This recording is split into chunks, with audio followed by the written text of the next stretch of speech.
Hey everybody, this is Cameron from Obnoxious and Anonymous, and welcome to the Twin Peaks Watchalong for parts 17 and 18.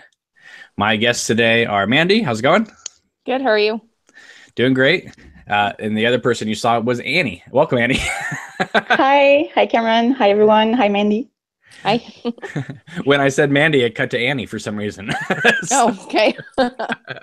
You have now morphed into another Diane, and you Jeez. become Linda. Okay. All right, so before we begin these watch-alongs, obviously some news we need to discuss. First off is I know what I'm doing December 5th. I don't know what you guys are doing, but I know what I'm doing. And that is, look what comes out on Blu-ray. Oh my God, I love the picture. I Yeah. love it too because it totally complements the Laura Palmer Blu-ray cover Yeah. with the two different Coopers and the two different Lauras. If you notice, it does not say Twin Peaks: The Return. It says the third season. I thought that was interesting too. Yeah, Yes. I was looking for the return, but Well, that's what it was called. yeah. I mean, maybe not in title on the actual show, but when it was ever referred to, it was Twin Peaks: The Return, a limited series, not Twin Peaks: The Third Season. Mm-hmm. If there's a third, that means where it's being put in numerical order. Possibly, yes. Possibly no, because if it was the return, it would just be like it's an isolated thing, No, kind I of meant giant like epilogue. yeah, but if you're referring to numerical because there will be more, that's what I'm saying. Well, Yeah. I think there will be more if it's called the third season. Yeah. Yeah. Well, hopefully, it will be before all the actors pass away. I'm just like, hurry, guys! Time is running. But that's me Yeah. being a selfish fan. So it'll Now, be nice. David Lynch did come out and say, if there is going to be a continuation, it won't be for several years because it took him this long to write and make this one. This was something that we had talked about for a while, saying, "Hey guys, don't expect season 4 to be next year. They can't spend years making season 3 or the return and then just crank out season 4 right away." So yeah, I mean, who knows if we're going to get it, but I don't think this is going to be the end of Twin Peaks. I really don't. Mm-hmm. Even if it just comes back for a couple episodes or a standalone Showtime movie, there's you don't call it the third season. Yeah. I mean, they completely changed the title for the set, Mm-hmm. and this apparently is the final artwork. So even on the spine, it says the third season. So. Hmm. Yeah. Well, when you think about it, like the return was useful for the whole phenomenon of television right now. It's like, oh, it's good marketing for people to watch that. But in the long term, like in history, it will be remembered as the third season. Like people will they kind of will forget that it's returning, and it will, I don't know. Am I clear? Maybe not. It's okay. I'm used to it. Yeah, no, that makes sense. Yeah. Yay. Yeah. Yeah, I'm really excited. When they released seasons 1 and 2 on the Blu-ray set, you'll remember it was called The Complete Mystery, Mm-hmm. which was shocking to me because then a few weeks after the box set came out, they announced this return. I was like, it's not complete, and Yeah. now they've changed it. When you get the new reissued box set, I just says seasons 1 and 2 and the missing pieces. Oh, really? Yeah, they changed the title of it when they reissued it, when they took out the 10th disc. So. Oh. Hmm. Okay. Yeah, and of course, we heard that Kyle has said that there's going to be a lot of special features on this thing. I'm hoping because the way he was describing it seemed like it was going to be like a separate release altogether, which would be shocking. But if they did that, they're going to continue to milk my money even more. So, but I have a feeling there's going to be a nice, at least probably a good 2-hour documentary on this set. Hopefully, yeah. The more the merrier. So. Yeah. What would you want to see in this behind the scenes thing? I'll tell you what I want to see. I want to see, they're never going to show it, but I would love to see some of the Skype conversations between Lynch and Frost. Oh yeah, no, that's not going to happen. It would be interesting though. Yeah, it'd be super cool. Wouldn't you want to see the moment when they brought in the idea of Dougie? Yeah, absolutely. And they both sit there and laugh hysterically. So, yeah. Yeah, I think part of the joke was, how long could they stretch Dougie out? Yeah. Even though it totally makes sense to do, part 3 and part 15. It does kind of become comical because as the series goes on, you'll notice you'll only get Kyle for like a scene, and then we'll be everywhere else because they were kind of running out of Dougie material at that point. Yeah. No, I am a big bloopers fan. I love bloopers. You will never see a blooper reel. I know, but that's what I would love if they could. If that's my one wish, my one request, it would be to see a blooper reel. Like I want to see, like one of the woodsmen in part 8 like trip and fall over Kyle, and he starts laughing or something like that. Like that's the kind of stuff I want to see that I never will. So, but how many deleted scenes do you think we're gonna get with this thing? Do you think it's going to be over or under, if we get any, over or under 45 minutes? That was the number in my head, so I'm going to stick with 45. But I My think number that's is even 60. stretching it. I'm hoping for 60 minutes at least. I mean, they have, it lasts almost 18 hours. So I'm hoping I'd take 18 hours of deleted scenes, to be honest. I'd just do the whole adventure all over again with deleted material. Yeah. Do you think I know Lynch always overshoots things. And again, I've had some people say to me, well, every filmmaker overshoots things. Yes, but Lynch really overshoots things because he's an idea man. He'll be like, hey, you know what? Let's try this. Let's try that. And then when he gets in the editing, they figure out what they want. How much do you think he shot for this thing? Extra material, not just an extra take or here and there. I mean 18 hours, and it was pretty, let's be honest, it was, even though people accuse the thing of not having a plot, it was pretty plotted out. Mm-hmm. So well, I mean, everybody that has talked about working on the show have all said that he only does 1 to 2 takes of every scene. So I don't know. I think the idea of us getting a bunch of deleted scenes, I'm worried about that only because he only shoots things twice. So, well, I mean, we've seen the missing pieces. We've seen the Wild at Heart stuff. We've seen Blue Velvet, Inland Empire. I mean, he's now become a guy who releases his deleted material now. Mm-hmm. And they're always over an hour long. It's an hour and a half long. And those are, 2-hour finished films for the most part. So, I mean, we could get a lot, or it could just be a few choice moments. And I would, what I was thinking is maybe we won't even get part 5 deleted material. Maybe we'll just get a section called deleted material, and it will just say Bobby and Shelley or something like that. And then we'll see maybe 3 or 4 scenes of their section, and we won't even know what part it was going to belong to. That would be great. I would like that, actually. Yeah.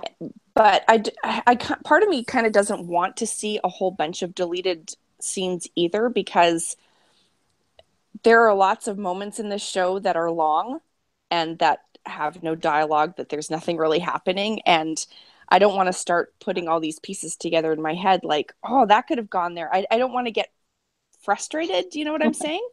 So, but I'll also take what I can get because I still love the show, and I'd love to see more of what they did. So, well, I'll tell you one thing we will never see in a deleted scene section, and that is more Audrey. I don't know. We could be surprised. They're good at surprising us. Well, I don't take anything for granted. We won't see anything past what they show us in the series.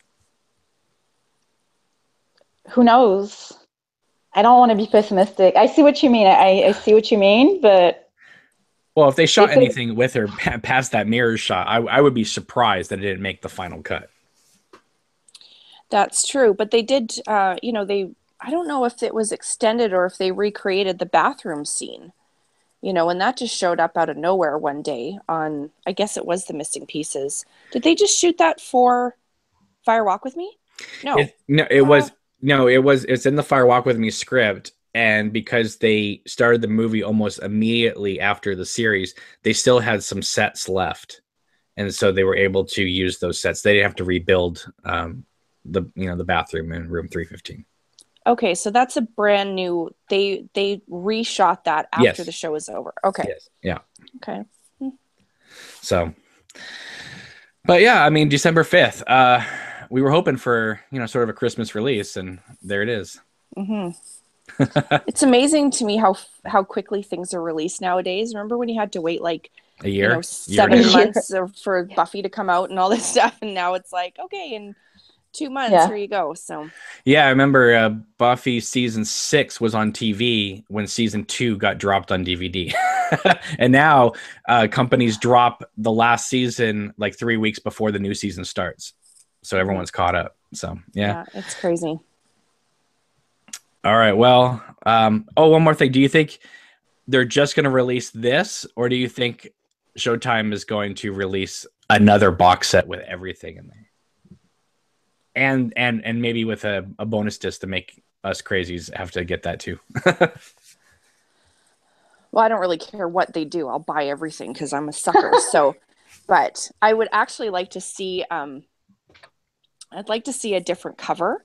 Like a Mr. C and Cooper, and then like a Dougie and Cooper or something like that. I think that'd be kind of fun. And I'd still buy both of them too, because I got a money tree. So, but yeah, I think that'd be kind of fun to represent Dougie somewhere, because he really is the sweetest. Well, maybe when you open up the box set, he will be in there. Yeah. Oh, he'll just pop out. Bright green. Oh yeah. Oh my. I'm sure. I mean, there are ways to milk this, and I'm sure Showtime has no problem milking their products. So I wish. I mean, if I go crazy with this, I wish it would be like a little box which you open up, and then there's like a Dougie outfit, like a real outfit that you can wear while you watch the Blu-ray version. I'm giving you guys ideas. Knowing David Lynch, the Best Buy exclusive you'll get a fork with it. to eat your cake and stick in the outlet. Yeah, stick in the outlet. Oh, exactly. And you know what? Showtime has been doing weird things, because I just noticed they've re-released Dexter again in 2 increments. So you can buy seasons 1 to 4, which are the best, and then you can buy 5 through 8 too. And nobody's buying 5 through 8. Well, of course not, because they're terrible. But it's so weird. It's like, why would you do this? Nobody, like, Dexter's over. Nobody cares about this anymore. You haven't done any type of ad campaign for it.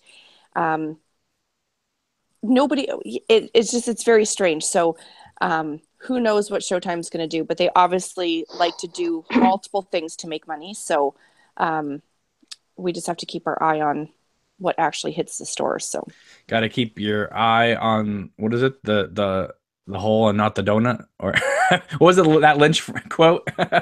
Oh, I don't know.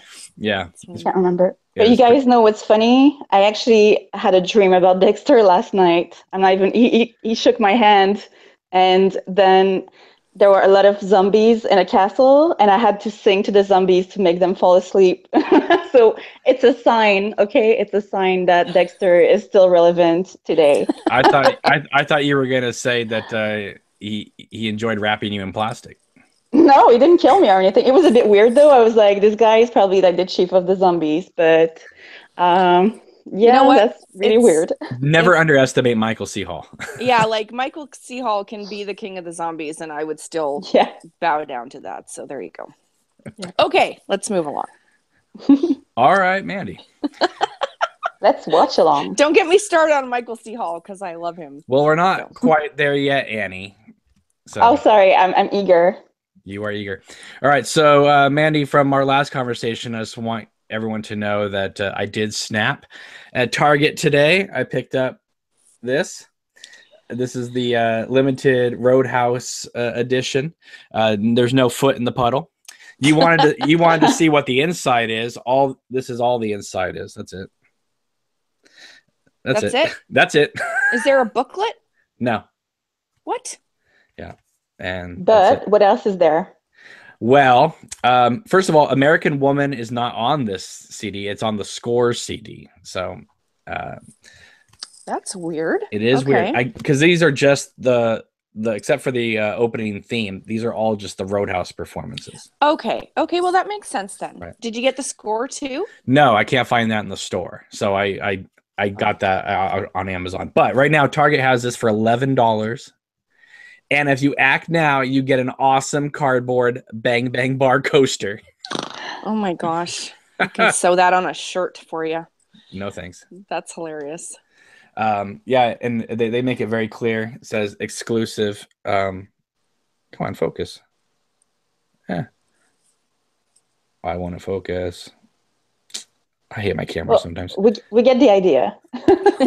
Okay, Annie. My goodness. Oh, dear. I'm jealous. I wish I could have a coaster like this. And Target doesn't exist in Canada anymore. Yeah. Well, I bought an extra one. I'll mail it to you. Well, split it in half for me and Mandy. Well, they're only $11, and nobody in my area cares about Twin Peaks. I can go and buy out the store. So, all right. Sad news, of course. Yesterday, Harry Dean Stanton passed away. We're losing more and more of our David Lynch and Twin Peaks actors. So I did kind of a small little tribute show last night that YouTube didn't much care for because I had some of Harry Dean Stanton's music playing. So that won't be uploaded anytime soon. But let's just have you guys open up about what you guys think about Harry Dean Stanton overall as an actor. Go ahead, Mandy. Well, he's one of the greats, right? He's one of those faces that everybody knows, and watching all the tributes and seeing things come in on Twitter and Instagram and Facebook even, and all the magazine shows, it's really nice that he's getting this recognition, because he's fantastic. I remember, like, I watched him film in 2015 excuse me, and he stopped a little bit for fans. He was super sweet. He didn't look to be in great shape. Like, he looked very old. Well, he was 91. Well, for his age. Yeah. I don't think I'll be like that at 90, I won't be able to walk. it was neat to see him. And I just think that, this isn't one of those,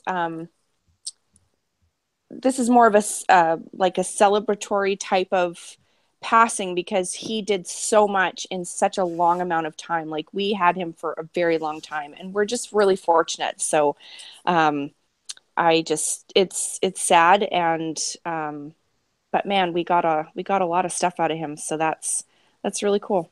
So what about you, Annie?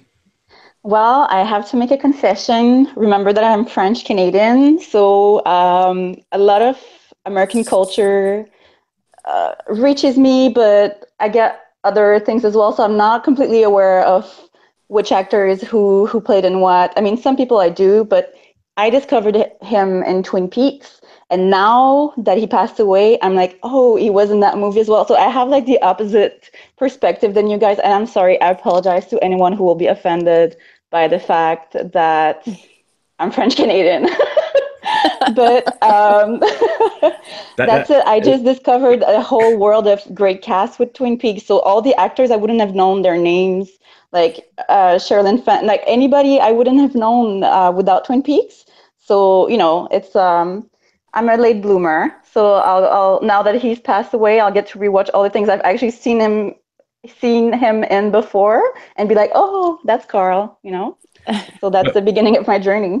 What's interesting is that a lot of people discovered him, let's say, in Alien, and then a lot of people in my generation discovered him. I know it sounds silly, but he's so good in Pretty in Pink. I mean, he's so good as Molly Ringwald's dad in that movie. He probably was like, oh, I should probably take a teen movie in the mid 80s, but he picked the right one to do. It was perfect. Because he's so good in that role. And the way he talks with Molly Ringwald and John Cryer in that movie, he's so empathetic with Ducky, and he understands that, you know, Ducky's got a crush on his daughter and stuff, but he's not like, stay away from my daughter, punk. I mean, he's just like, yeah, you know, you may like her, doesn't mean she's going to like you back, but, you know. Yeah. It's a great movie. And then right after that, he started his friendship with David Lynch. I didn't know this until yesterday that Lynch had actually asked him to play Frank Booth in Blue Velvet, and Harry Dean Stanton turned it down. No offense to him, I love him as an actor, but I'm glad Dennis Hopper played that part because I think he kind of really just nailed it. But Harry Dean Stanton started, working with David Lynch on Cowboy and the Frenchman, and then Wild at Heart, which is the movie that I totally, when I think of his affiliation with David Lynch, I mean, Annie, you mentioned Twin Peaks. To me, it's Wild at Heart. I think his performance as Johnny Farragut is just as perfect as it gets. I mean, he's this lovable kind of private detective that's trying to do right by, this girl's mother, not knowing just what a witch she is. And that moment of realization when he's being tortured by Grace Zabriskie and David Patrick Kelly. And,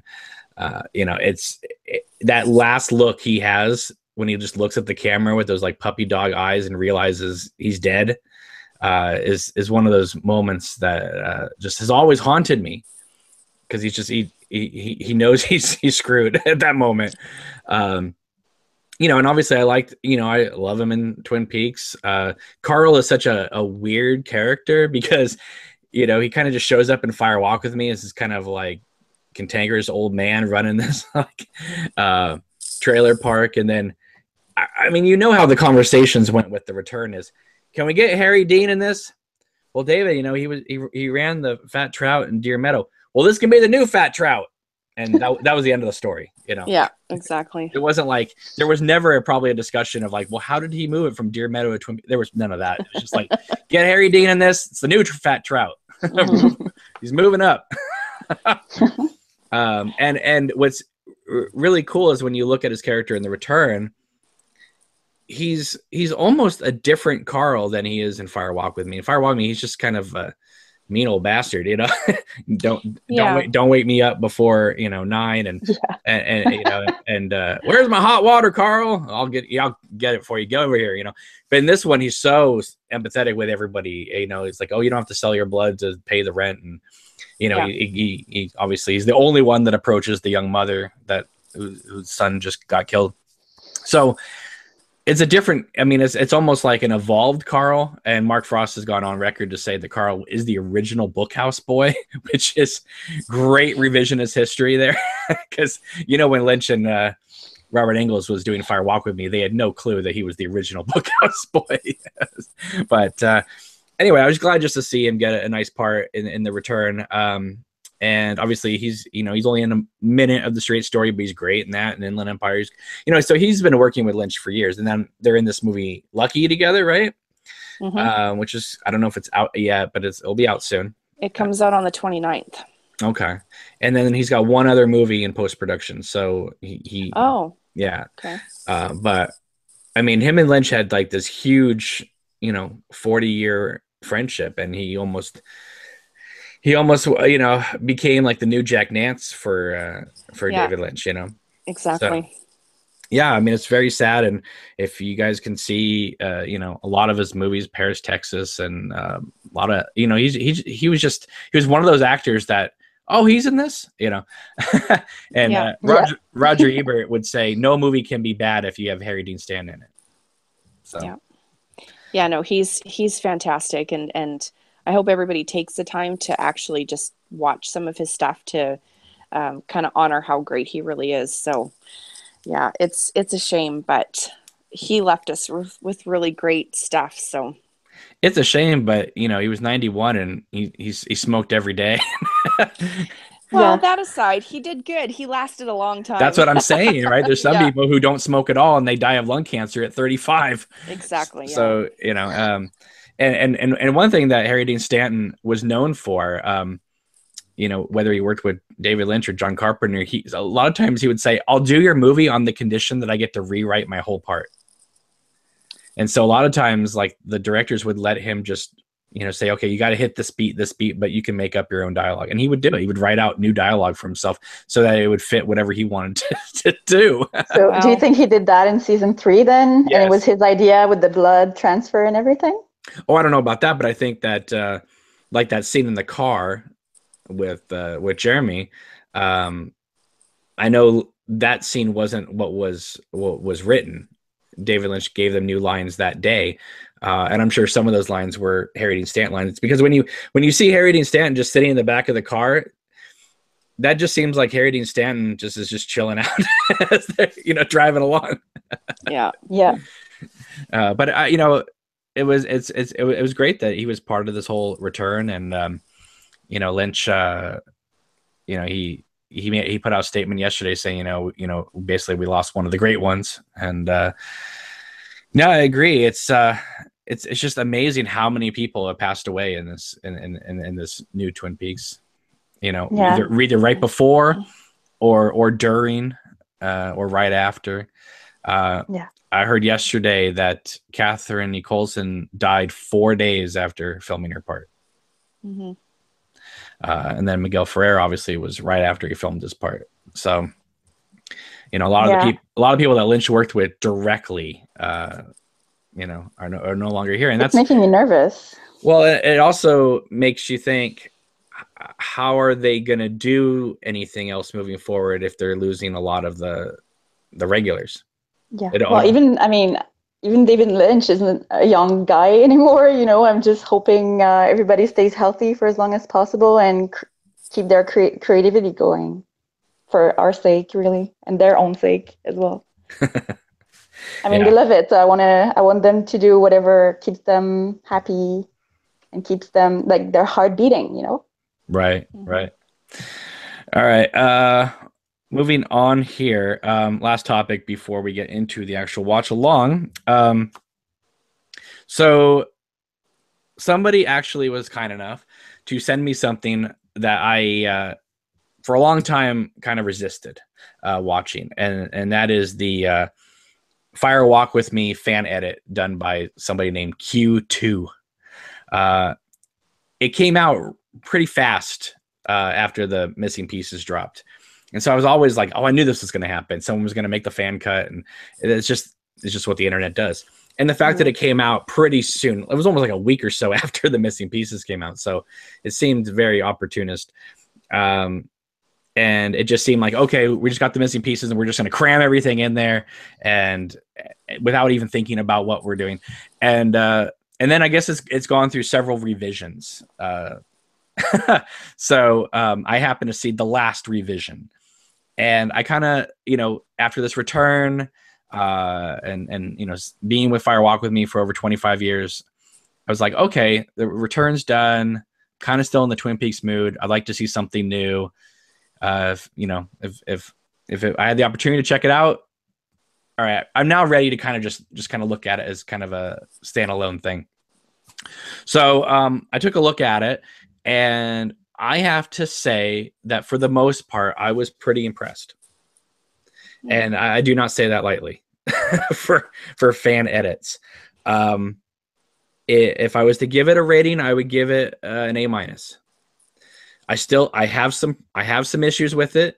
There are some problems with it in terms of, one is when you look at the missing pieces, there's like 3 different types of scenes in there. There's scenes that need to be in the film. I feel they really, and probably would have been in the movie if David Lynch did not have that 2 hour and 15-minute runtime that he was contractually having to not make the film go past that. Then there's other scenes that are interesting to see, but you understand why they were cut out. And then there's scenes in there where you go, that never should have been in the movie ever. Like the Kyle and Diane scene. That thing is one of the worst things I've ever seen in my life. Yeah. And that almost plays like a blooper, because there's no way that Kyle would have thought that would have made the movie. No, it's embarrassing actually. It's a terrible scene, and it's the wrong tone for the whole movie. Now, what he was able to do is, one, he didn't include that scene, the Cooper dying scene, because it's just really? Yeah, it's not in there. Thank God. Oh. But I will say this: the biggest compliment I can say is there are scenes in the film that I go, yeah, it's good to see, but I can see why they were cut out. He made a case for why some of those scenes would work in the film. And so that's really good. He did, of course, leave in the boxing match with Chet Desmond and the Sheriff Cable, which I'm not really a big fan of that scene. I like it on paper. I like the idea of it. I like seeing the stills of it. But when I finally saw the scene, I was like, oh, I could totally see why that was cut. Yeah. But I understand why he put it in there. There was a couple mistakes in there that I was like, oh, I wish I knew the person so I could tell him so that he could, make 5 minutes of changes and it would be absolutely perfect. One is, what's so funny, Annie? Well, it's just like, I wish I knew that person so I could make his project perfect. Well, yeah. It just cracks me up. Because because why wouldn't you want it perfect? One is, well, to your standards, right? No, to your standards. No, to film standards. To film Oh, standards. okay.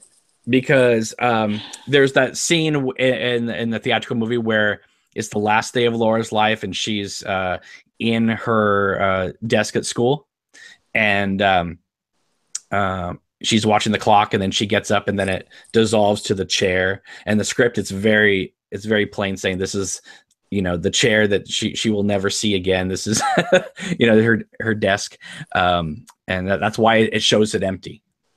And then it goes from that in the theatrical cut to her falling over Bobby's couch, and it does the moving through time sequence, right?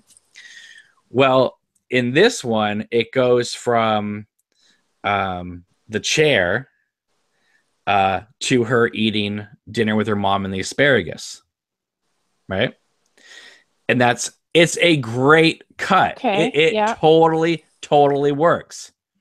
Problem is, see, I have worked as a professional editor before, so I noticed this kind of stuff in the background. Because of that cut, the audio wasn't fixed, and so for a second you hear the moving through time music come in, and then it cuts out.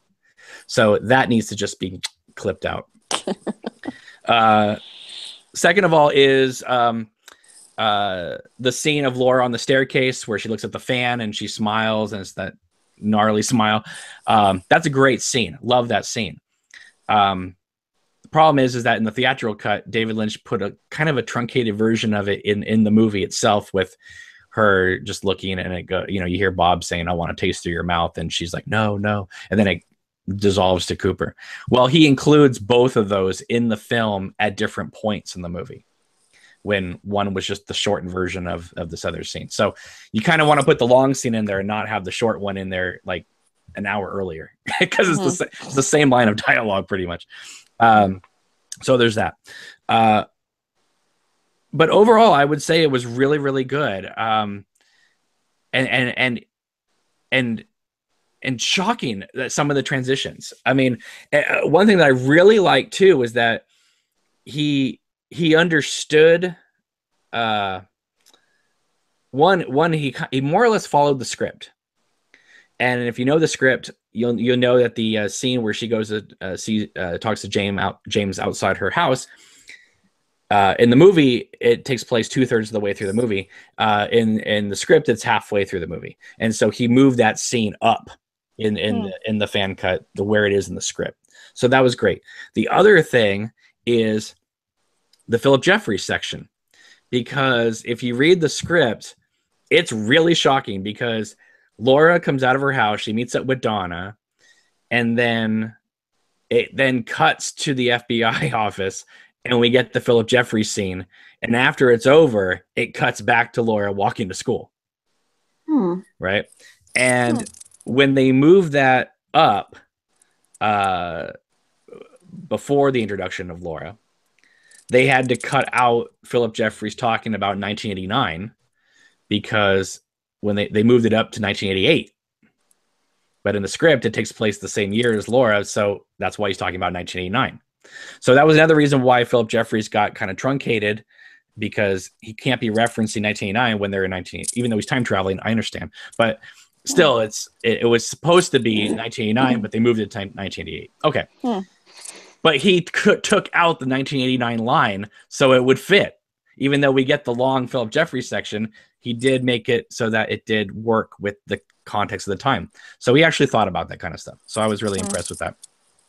But, after we've seen, I'm sorry to disrupt this, but after we've seen the finale of season 3, like thinking back about all those scenes and when Philip Jeffries is at the hotel and he's like, oh, is there a Miss Judy here? Like, I imagine the experiment renting some resorty type of room. It's all messed up in my head. I love it though. It's really, I don't know what to make of this, but it's confusing and fun and hilarious at the same time. Well, remember at the time when they were making that, Judy was supposed to be Josie's sister.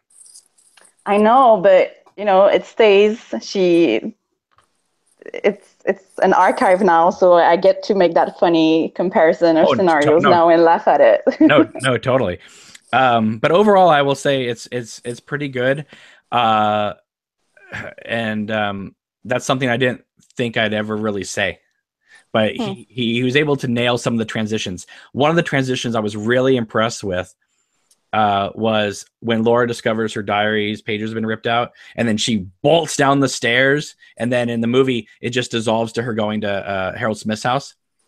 He managed to get the audio in a point where as she's running down the stairs, it's in the script this way too, but just the way he did it was really good. He got it such as she's running down the stairs, that's when Sarah comes in with the groceries, and she's like, "Mom, can I borrow the car?" It was very cool. Wow. Huh. Now that's the way it's in the script, but because of David Lynch's audio design, that's a hard cut to make, because you're playing around with that sound design, and he made it so that it perfectly just transitioned into that scene, and that's a really hard thing to do. But I would say this: Fire Walk with Me in itself, obviously, I really liked the movie. I've always been upset that it had to be shortened as much as it was. So I would say little things here and there with this edit aside. I would say that if you were to have this version and you were someone hadn't seen the movie before, this would be the one to show to initial viewers.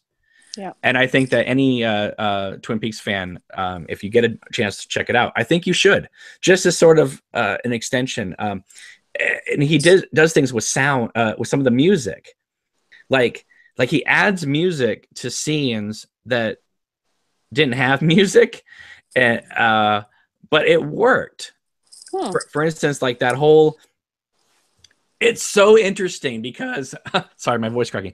In the Missing Pieces where they're in the sheriff's station and Lucy's there and she's like, Andy, where are you? And then she runs out and then she bumps into Andy and screams, right? And it's kind of a silly little moment. Well, he takes that silly moment and he underscores it with the moving through time music. And so it's very sinister. It's very like dark comedy. And the moment she runs into Andy and they scream, then it cuts. They go, ah. And then as it cuts with the music, Laura comes around the corner and she's like, "Good night, Mom. I'm going upstairs." And it's just so creepy. Wow. It's really cool.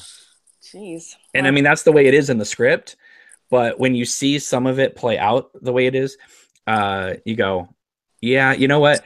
It's kind of a missed opportunity too, because when you see it, you go, if a version something like this had played at the Cannes Film Festival, this never would have gotten booed. It probably would have gotten Lynch a standing ovation because they like to do that kind of stuff at Cannes. But if that had happened, we wouldn't have gotten Lost Highway. We wouldn't have gotten Mulholland Drive. We wouldn't have gotten a lot of his other movies, because all those other movies are a reaction to what happened to him in Fire Walk with Me.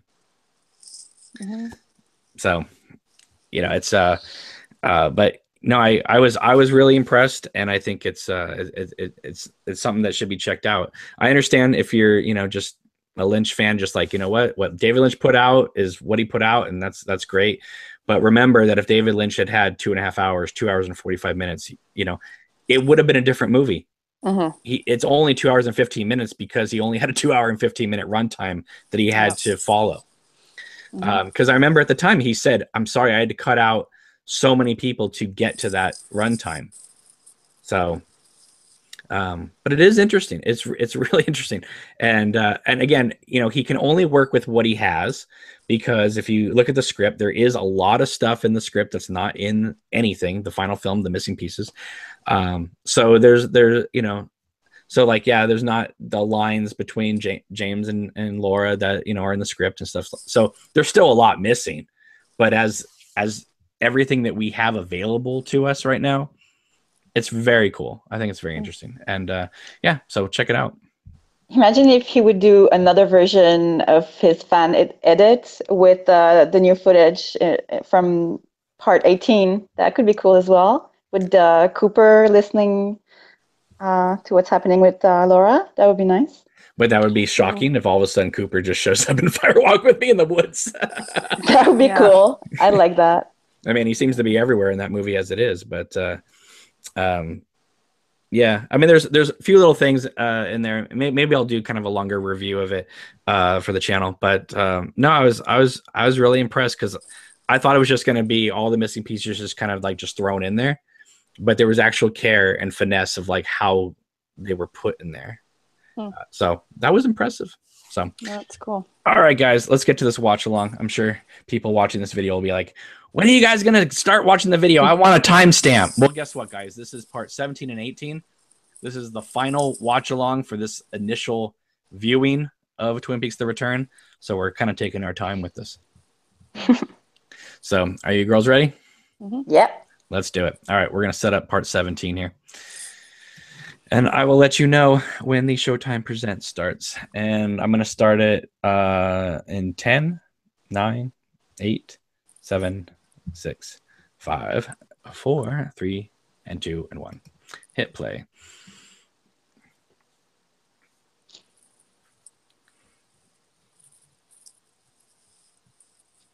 I don't know.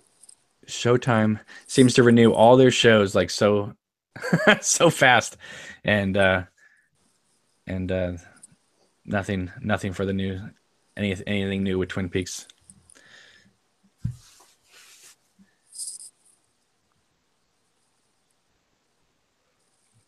But I have a feeling we'll get something by the time Mark Frost's book comes out. We hope so.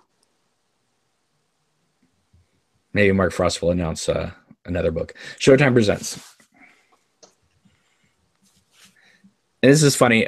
We have a viewer who's actually been on the show once, Benjamin Oliver, and he actually made a video of all the Rancho Rosa signs going at the same time. And it kind of plays like that, like the windows of the FBI plane in terms of like the code. Like a Morse code or something? Yeah. Yeah. Did you see that one video somebody put up on YouTube of all 18 episodes playing simultaneously? I clicked on it and it wouldn't let me play it here. So. Oh, okay. Must be just country locked. I hate that stuff. Of all places, Blood Canada, right? Yeah, right. It's ridiculous. But the thing with the Rancho Rosa logos changing, it's cool. It's a bit like Andy Warhol meets Lynch. I like this. Cool. So how nervous were you at the beginning of part 17 starting? The last night. So nervous. I wasn't no, I wasn't. I was nervous but more excited. Right. It was 18 that I was sitting like, oh my gosh, what are they going to do now? Well, we'll get to that soon enough. I'm nervous just now, and I've seen it already a couple of times. Right. Now, here we have Gordon kind of sad that he couldn't pull the trigger on Diane. So some people have said that this scene is ridiculous because one, you have Gordon Cole making sort of a Viagra joke here, and even Tammy like kind of smiles at it. Yeah. But some people were saying it's kind of a ridiculous scene because all of a sudden, you know, in this last part, Cole's going to reveal all the stuff about Judy and Zhao Day, and like I've been keeping this from you, Albert. I didn't care. I thought it was fine. If you look in the background, it looks like the screenplay is like being published behind Albert. But I you know, it made sense because I mean, Albert kept stuff from Gordon Cole. Why wouldn't Gordon Cole keep things from Albert? True. And of course, Gordon's got the flag pin on. I think I like the whole Zhao Day becomes Judy. I mean, it's so American centric, right? It's like this old evil spirit is now called Judy. I think it's the funniest thing. But a lot of things are the funniest things. So thanks, Lynch. Yeah, I wonder look how many phones they have in this place. I count 4 right here. Yeah, me too, right? Mandy, what did you think of this whole 10-minute long Zhao Day discussion? I was fine with it. I mean, there's a little bit of a ridiculousness to it because it's like, oh, by the way, okay, so we're gonna wrap this up now and introduce something completely different to you. Well, but I'm okay with that because it's fine. I like these 3, or Gordon and Albert especially. And it's definitely tell, don't show. All right. I mean, it is like, yeah. It's like, well, we don't have enough money to really like show this, so we're just gonna have Gordon just say all this. Yeah, which is fine, but I don't know. It's hard to explain. It comes out of nowhere, and then doesn't actually really conclude. But it's also interesting because like he talks about how Ray Monroe is, you know, an FBI informant. It's almost like it shows you that if Lynch wants to answer things and just get on with it, he just needs 5 minutes and he'll and we can sum up all this stuff real quick. The fact that he stretches things out, you know, long periods of time, that's something he deliberately does. Because I mean, this scene alone, in a way, answers more than I ever thought they'd ever answer about Judy. Yeah. So. Yeah, and it's interesting because we forget, but Chilpa Diane just was shot like 5 minutes ago. So maybe the fact that she's out of the way now, he feels like he can open up about his little secret. Well, not only that, but they shot her and she flew out of the building, and they're just kind of just sitting there like, yeah, well, you know, let's have a glass of wine. Exactly. And look at this, the you know, the FBI, they're like, we found Dougie. It's like, it's amazing how everything just starts coming together so fast in part 17. And you know, I just noticed the FBI guy, I can't remember his name, the one phoning Gordon Cole, like he's not wearing the traditional black and white suits. He just has like this silver silky suit. Yeah. It's an interesting detail. And they all have the flag pins as well. I mention that because a lot of people are making such a big deal about, you know, when does Cooper have the flag pin versus not? Like he has it in the room with the giant, but he doesn't have it when he comes out as Dougie. He doesn't have the flag pin, but he has the FBI pin, the medallion. Mm-hmm. That's the one that's missing. I don't think he's ever worn the flag pin, but I could be wrong. But whenever we make a statement like that on one of these podcasts, we're always wrong.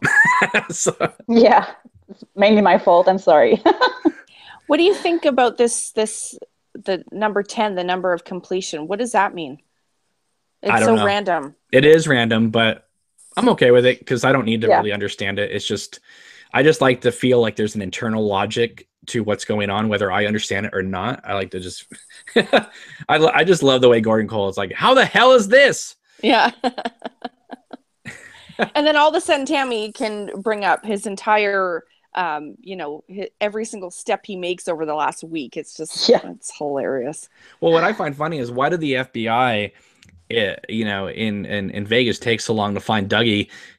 Didn't they see like the media coverage of Dougie Jones like bidding up Ike the Spike? Well, yeah, I mean, I guess they still hadn't done that. So, but that's weird. I would have liked to see them see a clip of the news footage so that they could see that it's actually him. Right. But didn't have time for that. Zombie. What's really interesting is when they bring everybody up to the top to the sheriff's station for the big climax. Zombie's not with them. No. So so some people have suggested that Zombie is just a figment of Chad. Yeah,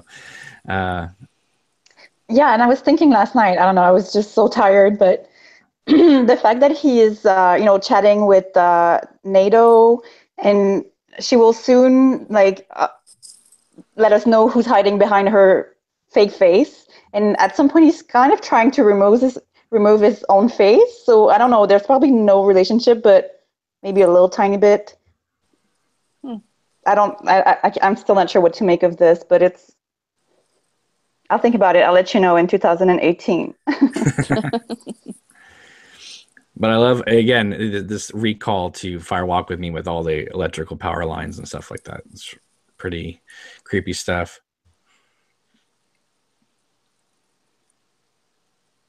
Man, this doppelganger, he likes to drive a lot. Yeah. Everybody in the show likes to drive a lot. Yes, if there's one theme in this two-parter is that there's a lot of driving. Now, I got to tell you, this whole section, I would say the first 30 minutes of part 17, I was so tense. This whole section all the way up until Cooper arrives there. I mean, it's so intense between Naito freaking out and Zombie making his noises, and doppelganger showing up at the sheriff's station. You're so nervous and tense, at any minute anyone could die. Yeah. All right, so looking back at this, because this is only the second time I've seen these episodes, do you think that there is an actual, I don't know, I mean, are you cool with the idea that Naito is Diane? No, not at all. All right, how about you? That's all I can say is no. Oh. I'm not sure. I mean, I guess I saw it coming, so I'm not shocked. With the whole Asian appropriation with her clothing and stuff, so I'm not that surprised, I guess. Yeah, I'm surprised. She could have been. I'm surprised I haven't seen an article yet that says, is this saying that deep down all Asians want to be white? Jeez. Oh, I've seen it in my comments on my own videos. So. Oh, okay. This is a very strange, wrap up for Benjamin Horn. He just gets confirmation that Jerry's naked in another state, and there it is. I wish if there's one other thing that I wish could have been added to the show, I wish Ben Horn actually had really something to do in the series. I love Richard Beamer in this series, but I would love to have seen him be part of the story in some way and not just always be in his office. Yeah. And when we go back to Bad Cooper driving again, and we just see the electric lines, right? It kind of gives a sense that he's traveling more than just in this reality. He's a bit like Cooper will later on when he crosses the 430 miles. Mm-hmm. I don't know. There's something multidimensional in that scene. And now he's in the forest. So do you think the coordinates he was going for obviously was to this place, right? Because this place is going to take him where he needs to be? Or do you think that he just needed to get to this place and he got trapped by the firemen and moved? That's what it seems to be. They never really actually said what the coordinates were. I would think that he would be looking for coordinates to Glastonbury Grove, not Jackrabbit's Palace. But this is a clever way to trap him, though. Right, but when he gets trapped inside okay, for better words, the White Lodge, it shows Laura's house, and then the giant goes no and moves the image over it to the sheriff's station, as if the doppelganger was meant to go to Laura's house because that's where Judy is, and the giant goes, nope, you're going here because this is where my trap is going to be. Yeah, exactly. Yeah, and it's actually Diane who gives him the coordinates in the past episode. So maybe she was, I mean, we took it like, oh no, I gave him the coordinates, but maybe she's saying like, I gave him the coordinates, like now we can trap him. I don't know, maybe I'm just imagining too many things. I'm like at that point right now. Right. I love when he disappears and it just like kind of fades out. It's very scary. And then when it just fades back in and Major Briggs' head is just floating there in a still image from season 2, it's fantastic. Yeah. But just slightly floating, like the resolution on his face is incredible. But look at the doppelganger, like he's caged up. Yeah. He's not just walking around. He's in a cage. It's all squeezed in. The fireman has him. And he says, no, you're not going to Laura's house. We're sending you somewhere else. It's just like a Tinder app, it's just like swiping. Yeah. And that's my favorite part coming. That's when we will see the heart of the ocean hair accessory enter Twin Peaks. Pay attention, Cam. You need to notice. Yeah. I've seen some people wonder about it.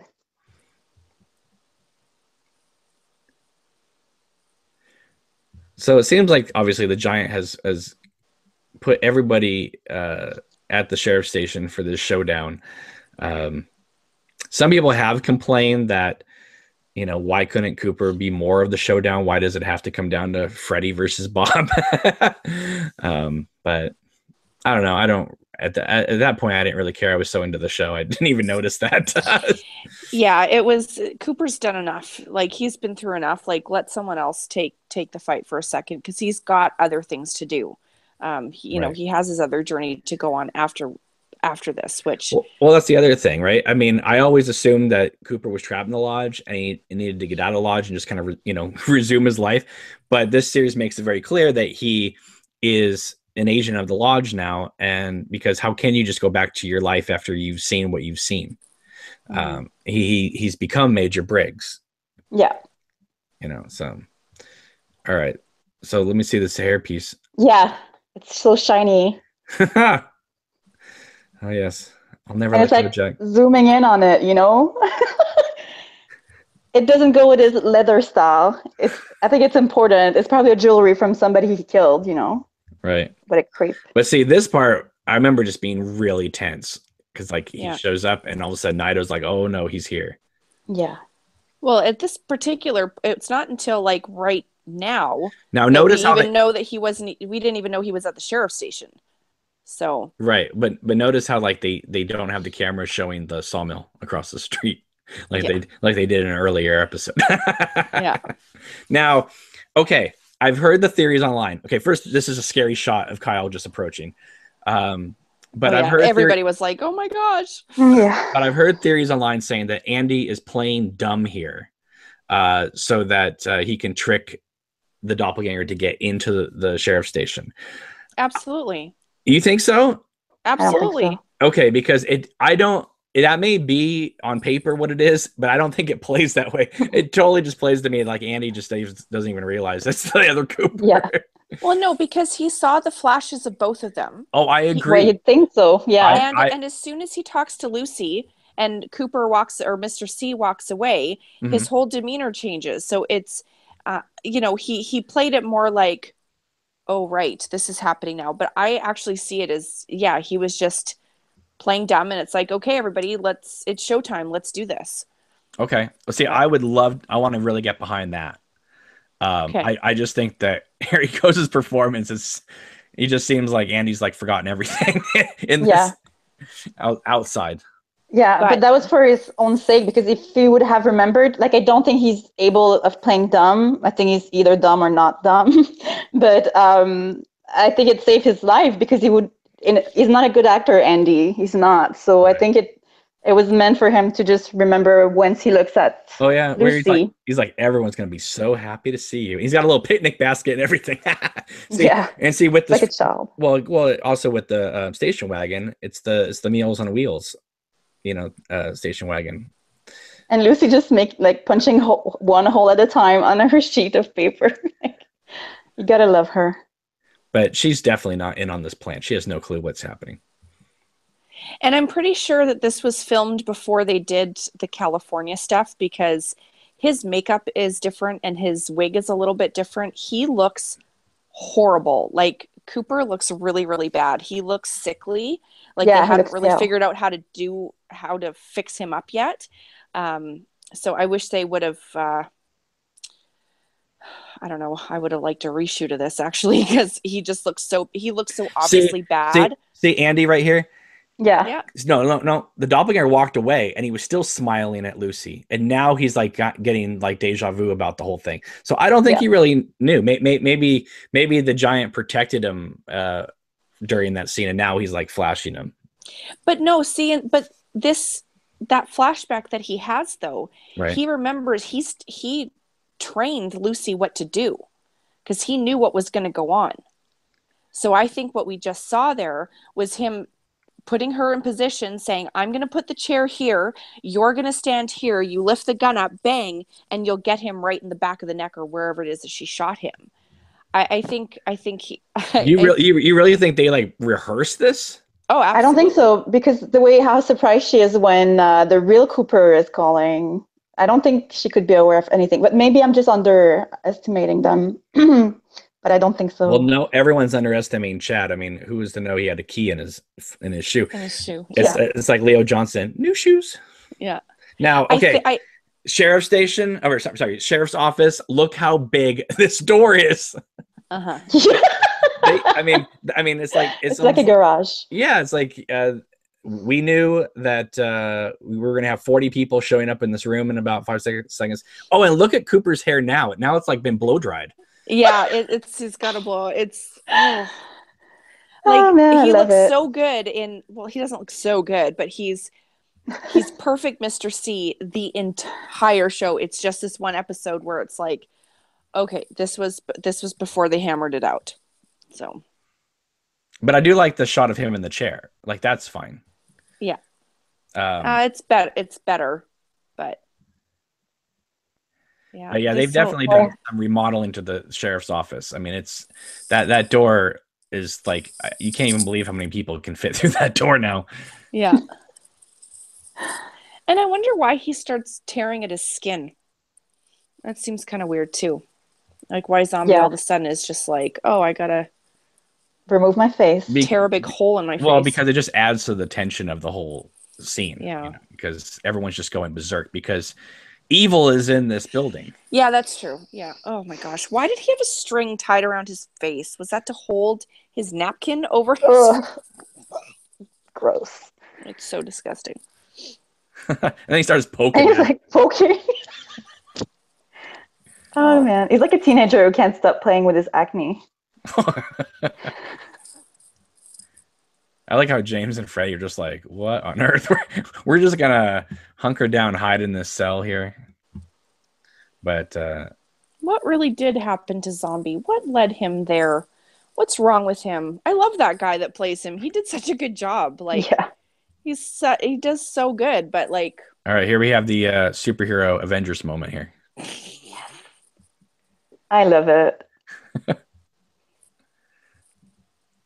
It's so bizarre that Freddy's got this green glove and all of a sudden he's like this. And James like smiling.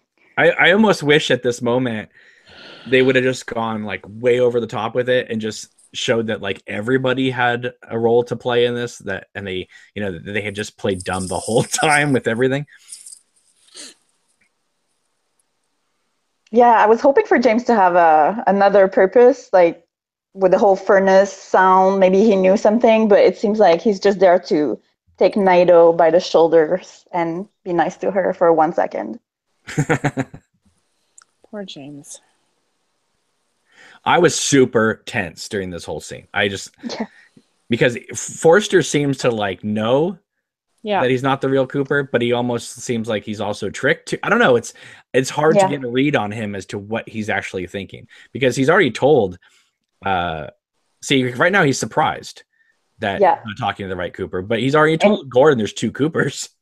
And he does say Cooper in that scene as well. So, but it feels like he just gets a confirmation now on the phone. Yeah. Look at Candy in the back seat. She's just still vamping it up back there while Cooper's on the phone. Oh, yeah, look at this. But here comes the hat. This is literally the worst. You think the hat jump? The best. The hat jump up. It's so that like whole sequence was terribly done. Really? Oh, I'm calling it. It was terrible because you can't see Cooper really getting shot. All of a sudden, he just flies forward. Like it didn't work.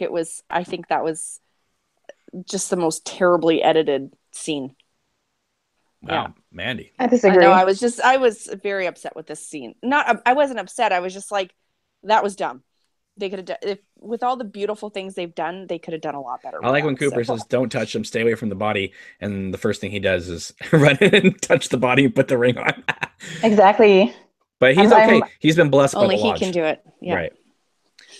Now, this to me, here's a missed opportunity. I feel, when all the woodsmen come in and start pumping Cooper again to wake him up.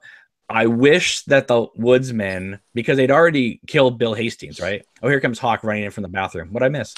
He's not running in from the bathroom. He does not lift up his pants. Okay, anyway, the point is that we've already seen the woodsman kill Bill Hastings, right? I wish that the woodsman would have turned, seen all these people, look at them, and like charge them. And then I was afraid of that. And then Freddy could go in there and start saving everybody while Cooper comes in and deals with the Bob bubble. That would have been cool. Yeah. Because look at James. He's just like, okay, I guess I'm gonna hook up with Naito because Renee's not gonna. Yeah. Little massage.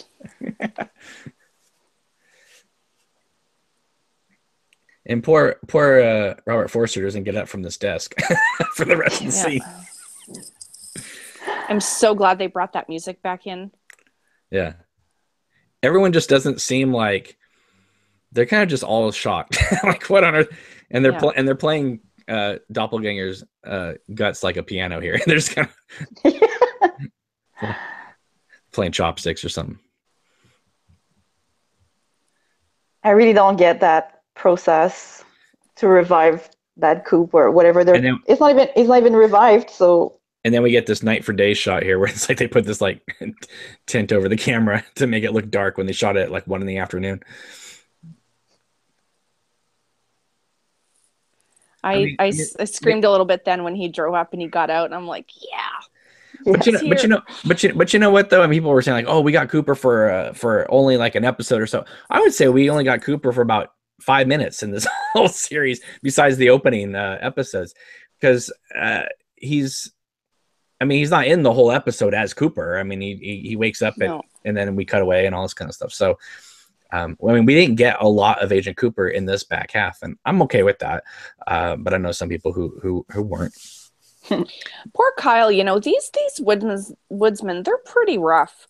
Like like his mouth is open and stuff. Like they're pretty rough on him. So this confirms that that Bob never left him; that he was always with him. Mm-hmm. Yeah, exactly. Which we know because we didn't see him come out of him, so right. But now he's in a ball. Now what do you think of this? I'm okay with it. I think it's funny as heck. But do you think this is like just utter insanity? I mean, it is. I would have liked to see an actual fight. Well, we can't do that. Frank Silva is no longer with us. Well, I know, but they I do like done something. I do like how the Bob bubble just full on just attacks Cooper right at the start. Yeah. And look at Fred. Look, Bob's just looking at Freddy. He's like, "This is my destiny," and they throw in that death bag line, which made me laugh. That was. I didn't even catch that the first time I saw it. It was just. Now, see, when Freddy starts getting pummeled right here, I thought, "Oh, Freddy's dead." and that would make sense. But then when Freddy gets back up again, it's the power of the glove. Yeah, I was really afraid Bob would enter Freddy's body and then become indestructible. That would be scary. Wow, good call. That would have been interesting. Mm. Yeah, this is like a video game here, but I actually find it amusing because nobody probably expected the ending of the series to be what we got in these two parts, especially Freddy pummeling a bob ball into hell, basically. Yeah, but I mean, the season started with this little skeleton tree with a whatever this is on it speaking. I mean, that makes sense. Like it all connects together. It's all very logical after all. And then like now when the thing re-emerges from the burnt carpet, right. I thought it would be the evolution of the arm coming out. But no, it's Bob. Yeah, I didn't think it would be like Super Bob at this point. It's like, okay, that didn't really work, but it would have been awesome if like Sarah Palmer walked in at this point and all of a sudden it was Bob and Judy against everybody. Because imagine if like Judy came in here or the experiment and just started eating everybody. All of a sudden we just see James Marshall just getting ripped apart in front of us. Lay off of James Marshall, okay? No, I love him. I'm just saying. I know. I'm just joking. It's kind of strange though that Judy attacked the mean trucker in the bar. She could if she was really evil and loving Garmin Bozia, she could have killed like some innocent like Carl or somebody who's really nice, not the jerk on the side of the bar. Well, that's what I've been saying is that the bad people who die in the series are really bad. Mm-hmm. The people don't just explode trying to steal Dougie's car. They explode after they throw rocks at a little kid. Yeah. I like how Cooper's like, "You did it, Freddy." Yeah. Now look how big. Seriously, look how big the sheriff's office is. It is huge. If you remember Harry's office, it was never this big. No. I think they've done some remodeling apparently. And I'm not convinced that he's dead, Bad Cooper. No, I think they just the fact send him that back he's to the burning. lodge. Yeah, exactly. To burn for a little bit of time until he comes back. Well, I don't know. There's a difference of when you put if you put the ring on while you're still alive or after someone has died. Mm-hmm. I don't know. I can't reconcile that. But yet. He's already a spirit. He's not a human being. That's true too, actually. So they're just saying and the way. And the way usually it stays on the finger of the person who enters the red room, but in this case it just drops on the ground and then he's sitting burning. So it's funny that they're separated like this. And also too, like the doppelganger is the worst part of Cooper, and maybe all of this was to finish that, like. With the Dougie incarnation and the electricity or whatever, that Dougie has transformed Coop so that there is no evil part of him anymore, and that's how the doppelganger was able to burn, because it was actually I'm not sure if it was inside of him, but his evil part, I don't think it's his part necessarily. Maybe it's just like the exact opposite in a parallel universe of evil that would be Bad Cooper, but I'm not sure if he's had that inside of him. Oh, no, but that's what the doppelgangers are, though. It's like your shadow self. It is, but I don't know if they were. You can't get rid of. They were the same person. You can't fully get rid of your dark side. Case in point, what we're going to see in part 18. Yeah. He's got both parts inside of him. Now, this whole thing with the freeze frame of Cooper's face, and then with everything else happening, it's definitely giving this Wizard of Oz type of ending of and you were there and you were there and you were there. That's what's brought us here to where we are today, right? But even though they make it seem like we live inside a dream and the past dictates the future,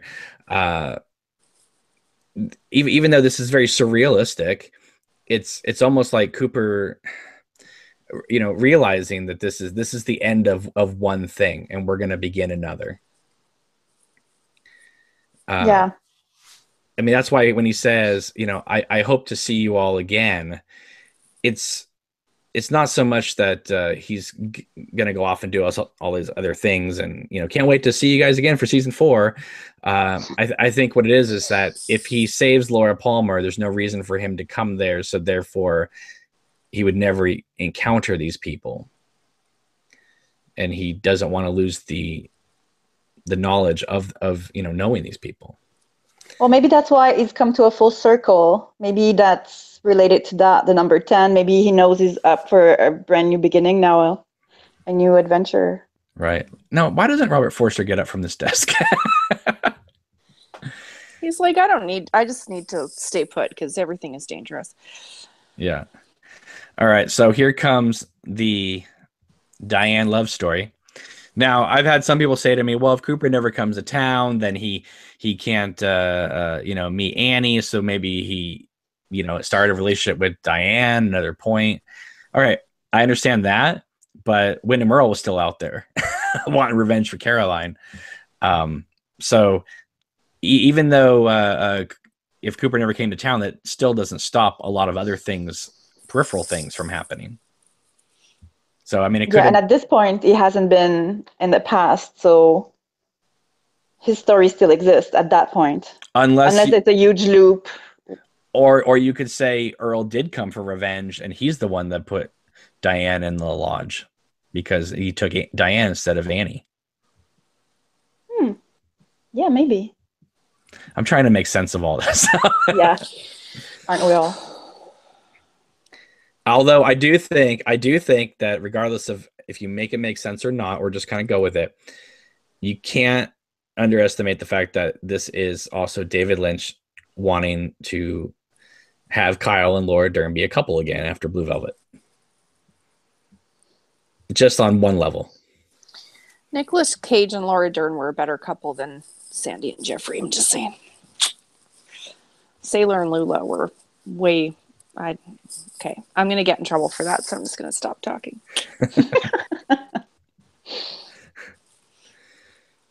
But see, when he says, do you remember everything? The first time I saw it, I thought he was saying, do you remember all the bad stuff that happened with the doppelganger? And she was like, yes. But in retrospect, I've been thinking that when he says, do you understand everything? It's like, do you understand the plan? Do you remember everything that we were going to do this, that we're going to just change everything? And she says, yes. So I think if you're going on the belief that Andy was in on it and knew what was going on at the beginning of the scene, then I'm going to say that Diane and Cooper had been planning to screw with the timeline as soon as they were able to get the doppelganger back into the lodge. Yeah. For what reason, I don't know. But I think they're going off the Giants, plan. But look how many people are filling out this door. Yeah. I can't even. This seems like they built the set to accommodate the scene rather than make the actors work in the set.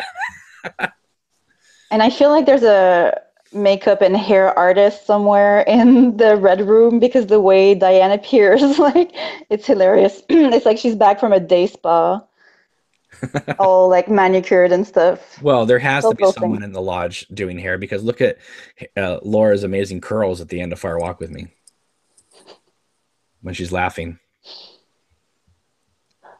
Now here we have the shot that became a lot of people's thumbnails. We have to for their videos of Gordon, Cooper, and Diane walking down the dark hallway. But it is interesting how time is frozen, so therefore Cooper's frozen. He's just staring at us, even though he's not frozen. Look at his eyes; his eyes are moving.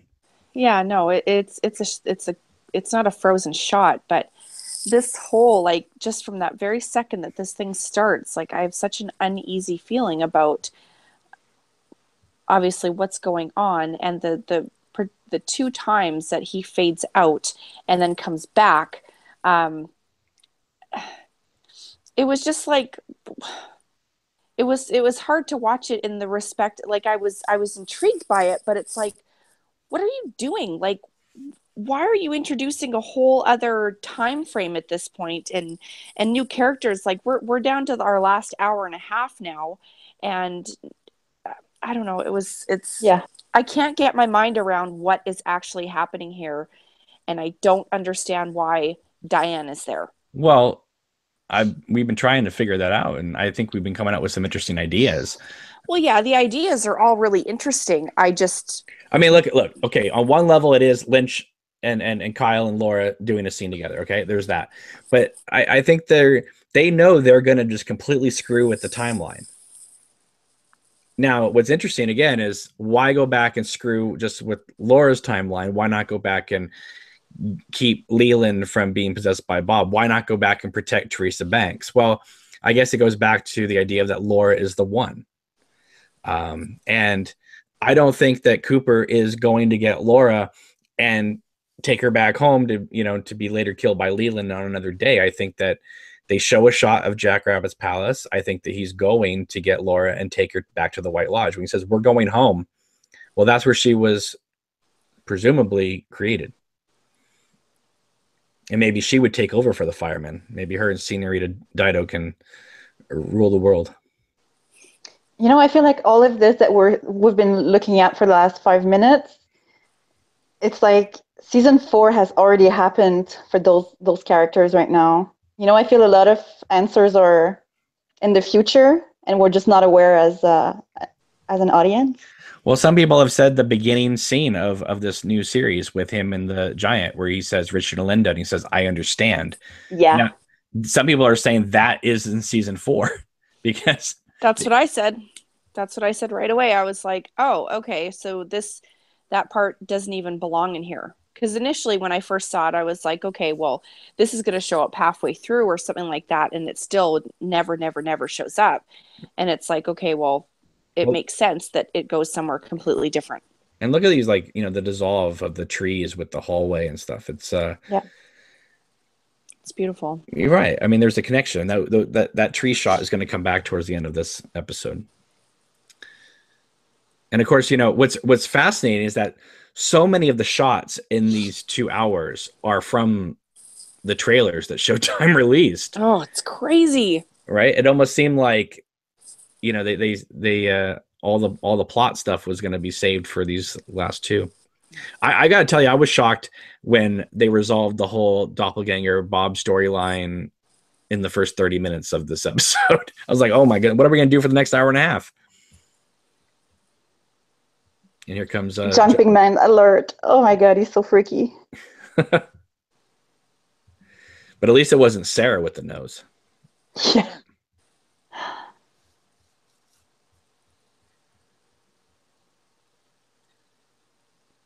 So now we're going to go visit Philip Jeffries.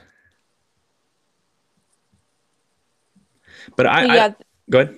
There's a contrast of the timelines right there because it's like they were walking up the stairs and then it switches. It does like a Silent Hill switch where everything's fire and lit, and then he comes down the stairs and then it goes back to normal. So there's a weird shift there. Yeah.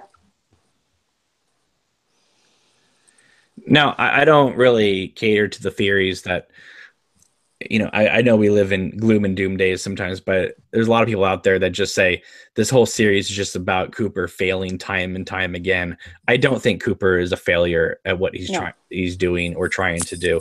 I think he's trying to work through this world like everybody else is trying to work through this world. He's trying to do the right thing. Sometimes it works, maybe sometimes it doesn't, but he's learning and he's figuring things out. I don't think that this series, no matter how you interpret it, ends with with Cooper just being a gigantic failure for the entire series.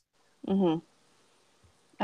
Maybe that's just me not wanting to look at Cooper like that, but I don't get the feeling that Lynch and Frost think he's a failure. No. And that's what made me think too, just even at the very end, that there would be another part, because we're not leaving our hero dumbfounded. That, being possessed is one thing, but leaving him dumbfounded and confused, that's not a hero's ending, so. Or even a hero's fall. It's just, it's a pause. Yeah. Yeah. Or maybe he's enlightened. I mean, by some sort of a shocking news, but I don't think it's doom either. Mm-hmm. It's up to interpretation, obviously, though, but I'm with you on that, Cameron. Well, I just even if you interpret it as in being a failure, it's I don't see how you could really think that. I think you're just looking at it through your way of looking at the world, because there's no Yeah, evidence in the show that the creators, the actors, the storyline paints him as being a exactly. failure. Now, this idea of turning the owl cave symbol into the infinity symbol, that was really interesting. Mm-hmm. And number 8, which is the number of the motel room as well, where Right. Jeffries is. Right. And the fact that it kind of gives them a pinpoint, like you are here. Yeah.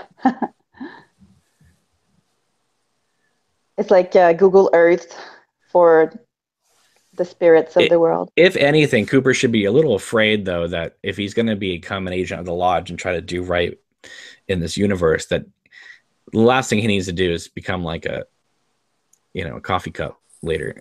The evolution of Cooper. Everybody seems to evolve into other objects. Mm-hmm.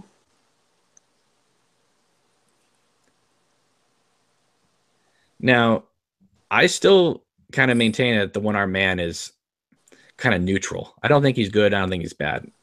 Mm-hmm. I think he's trying to help the lodge, but I think he's also trying. But I think he's in it for if what you want is something that he wants to, then he's on your side. Yeah. Yeah, like a real shoe seller, right? Oh yeah, that 9.5 looks great on you. Give me money.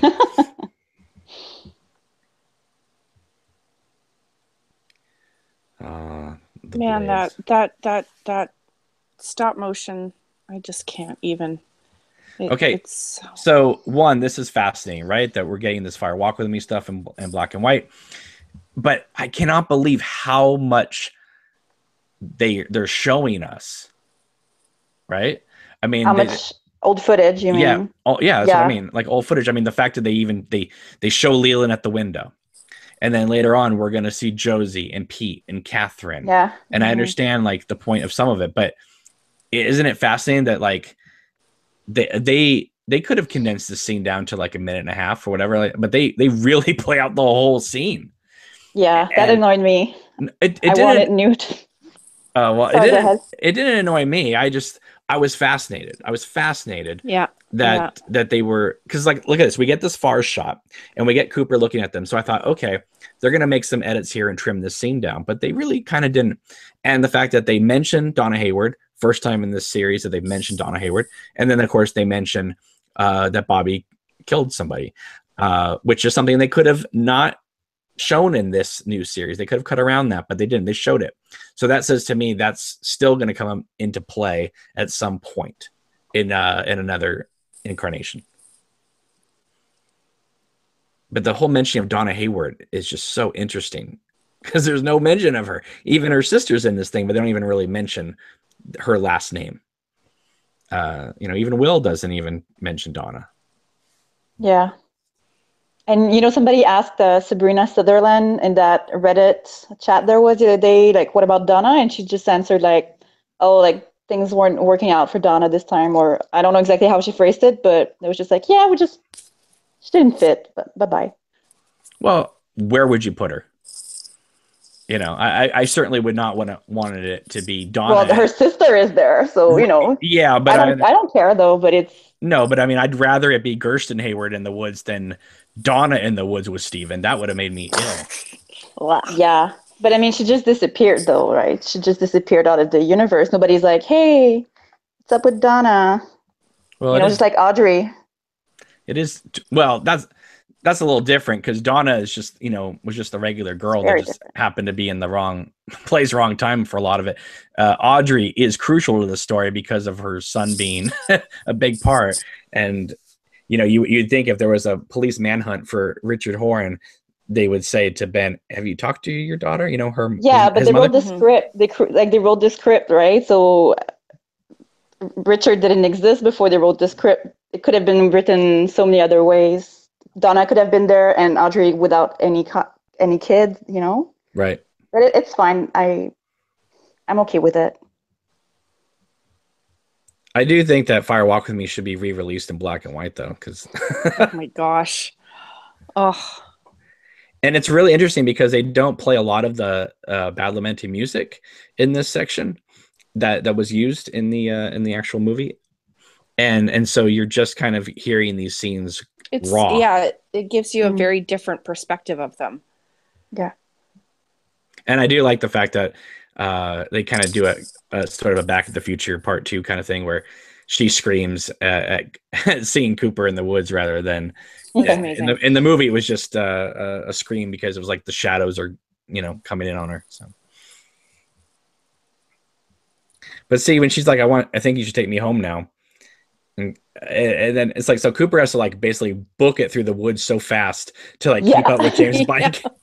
So I almost see, the thing is though, I almost wish, even though it was great to see that scene, wouldn't it make sense for Cooper to appear in the woods here as opposed to watching the whole James and Donna? Maybe he didn't want to affect James' future, No, I mean like, I just mean like appear in the woods right now as opposed to watching their whole goodbye play out. Yeah. But I know, Mandy, you don't like this. I love you, James. I love it. No, I'm the one who loves this. Okay. I'm the one who hates it. I think it's Annie. Yeah, I'm sorry. But she seems like she's borderline. She's got borderline personality disorder. It troubles me. Well, she's crying in almost every scene in Firewalk with Me. So yeah, but she's crying and screaming, "I love you." She is, for sure. Yeah, I don't blame her. She's gone through things I've never ever lived. So I was hoping that we were going to get the pan down to Will Hayward's Red Rose on the ground that they shot for Firewalk with Me, but we didn't get that.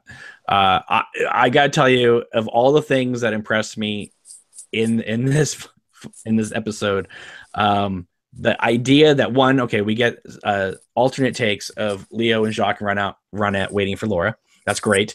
2, the fact that they managed to make Cheryl Lee match the Firewalk with Me footage. Yes, it's in black and white. Yes, it's shot from a distance. Yes, she's they make sure the wig is on there good and tight, but it looks pretty good and pretty seamless if you're not really paying attention. Yeah. If you're not got a magnifying glass to the screen, I think they did a really good job making her look 17 again.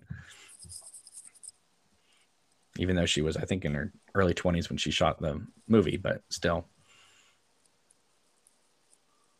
Now, some people have said, how come Cooper's not talking? He's just kind of like staring at her. But the creep in the woods. They have that kind of connection. Remember, they make out a lot too in the Red Room. So yeah. And he's a wise man now, He has all this unagi knowledge inside. I was scared. I mean, I wasn't, but looking back, I was a little nervous that maybe Cooper would be like, I got to be the one that kills her now or something. Oh, geez. What a weird thought. Oh. Yeah. But I was just like applauding at this moment. I thought it was great. I know some people are just not too keen on the whole time travel thing. This was something that I was saying was going to happen way before the series even appeared on Showtime. I said, there's no way this series ends with Laura Palmer still dead. Good job, Cameron. Well, it just seemed obvious. The way David Lynch feels about Laura Palmer, the way he keeps bringing her back, bringing Cheryl Lee back. I was like, there's just no way, because there's no way that he's just going to leave her dead. It just doesn't make sense, especially when you're dealing with people coming in and out of the lodges like that. Nah. Mm-hmm. But when you see the body disappear from the beach in that kind of static thing, I was just like, oh my God, they're doing it. This is incredible. Yeah. This is absolutely incredible. Imagine if Fire Walk with Me ended like this. That would have been amazing. Huh? It's not black and white anymore. You see, just switched into colors. Right. But when he says we're going home, tell me you didn't just get simultaneously happy and like almost tears filling up your eyes. I mean, yes, it's erasing the entire original series at this point. It didn't happen. And she just did ask James to take her home, and it ends up right. Now here's what fascinates me about they show Josie, They show us Pete and Catherine. I know Pete's gonna like, you know, he's the one that discovered the body. Now he's gonna be able to go fishing. But why show Josie? She's so narcissistic. Look at her. It's crazy.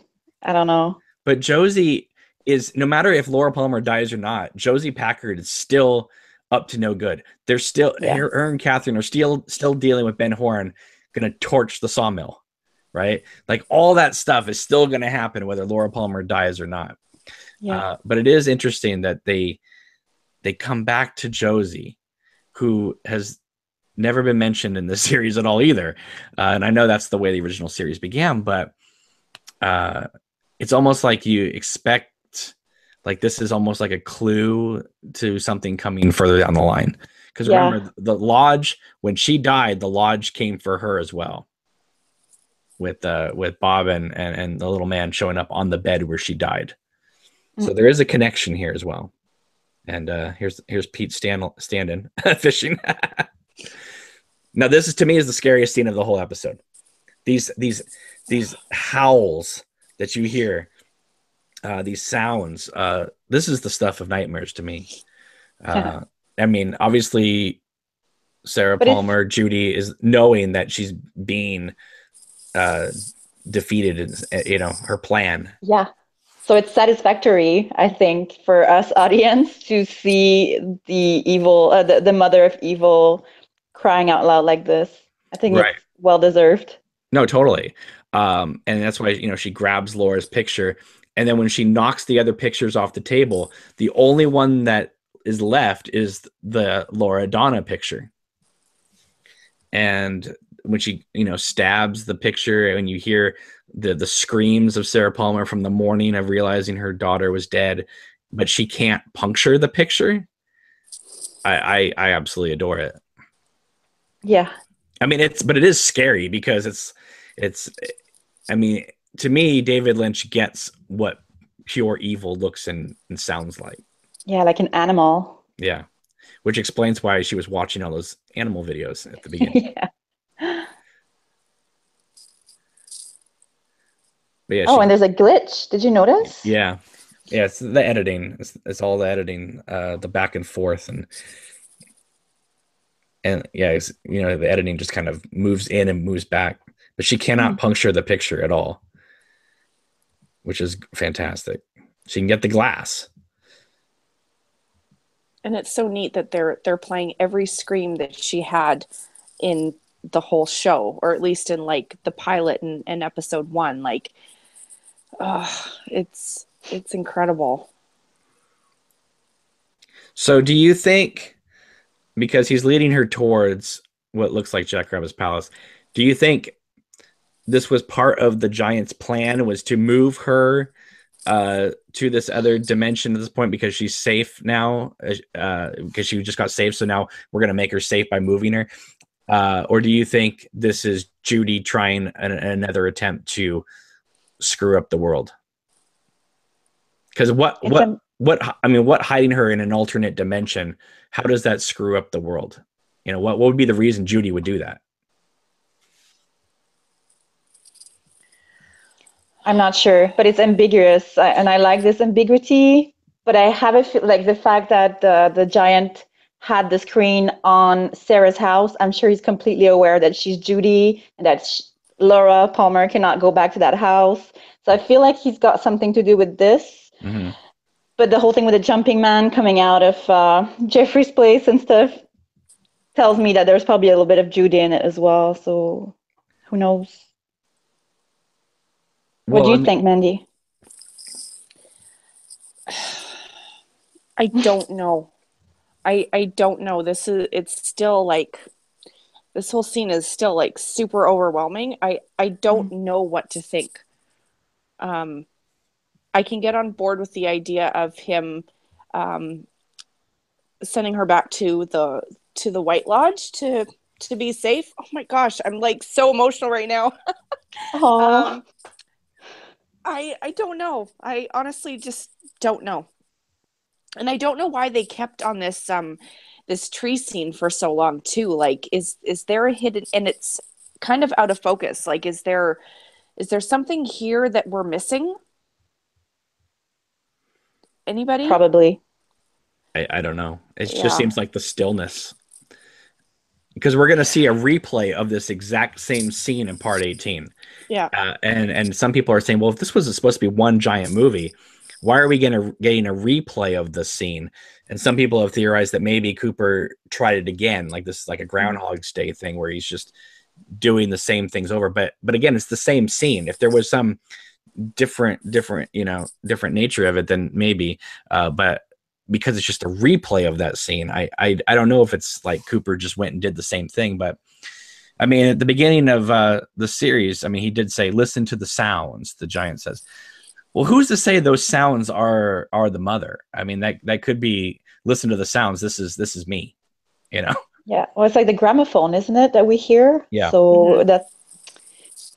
I think the giant is a tricky man. You know, he's a nice guy. He's an okay bro, but he's not telling everyone his secrets.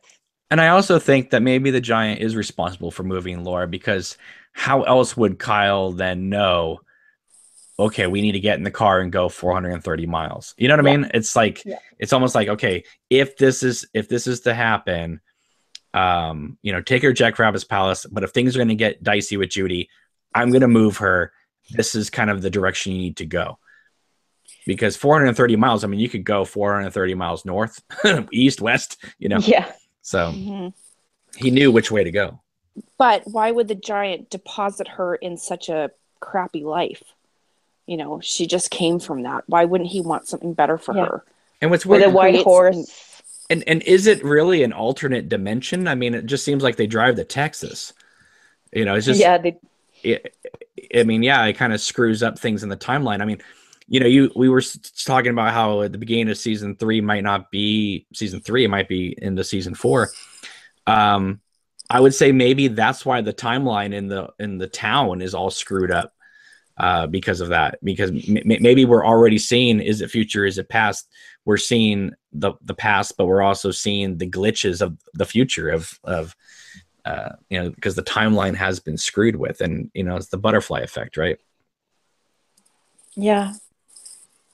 And I have a feeling, okay, I'm going to be totally wrong, but I have a feeling that I don't know, maybe not. I was thinking maybe there'd be maybe they truncated the Julie Cruz stuff a little bit just to fit in that hour, and maybe it'll be more played out in the Blu-ray, but probably not. Yeah, they were the master of the time. Yeah. Because if she had known that there was going to be an extended cut of it or whatever, then maybe she wouldn't have had the outburst on Facebook. So. Wow. Well, I remember, at the end of this episode, thinking I was overjoyed and scared as all heck for the next hour. Yeah. Yeah. It was. We had to take it's probably a 30 to 40 minute break in between them because we were did. Huh? You did. Oh yeah. Yeah, I did, because I was crying for one thing. And crying why? Like, what was affecting you about it? I'm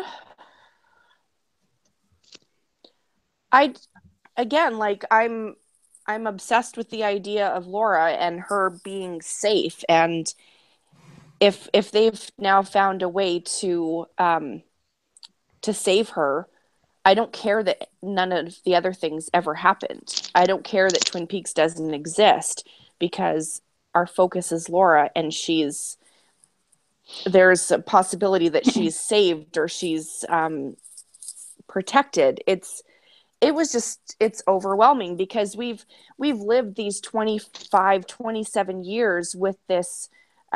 We've developed a grief over this girl that got cut down so quickly, and we've all kind of fallen in love with her and who she was and what's happened with her, and to see how she greatly affects every person in this town, everybody that comes into this town or leaves the town, and then to have that go away, to have her saved.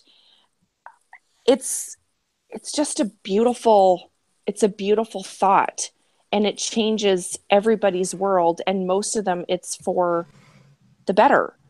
And again, she's our focus. So when she's happy and free and okay, then the world is right again. So, and I'm a nerd, so that's why I'm crying, because it's just, Laura is saved. That's the most beautiful thing they could have ever done. So All yeah. right. You're Well, so sweet, Manda. Mandy, I think you're amazing. Oh, thank you.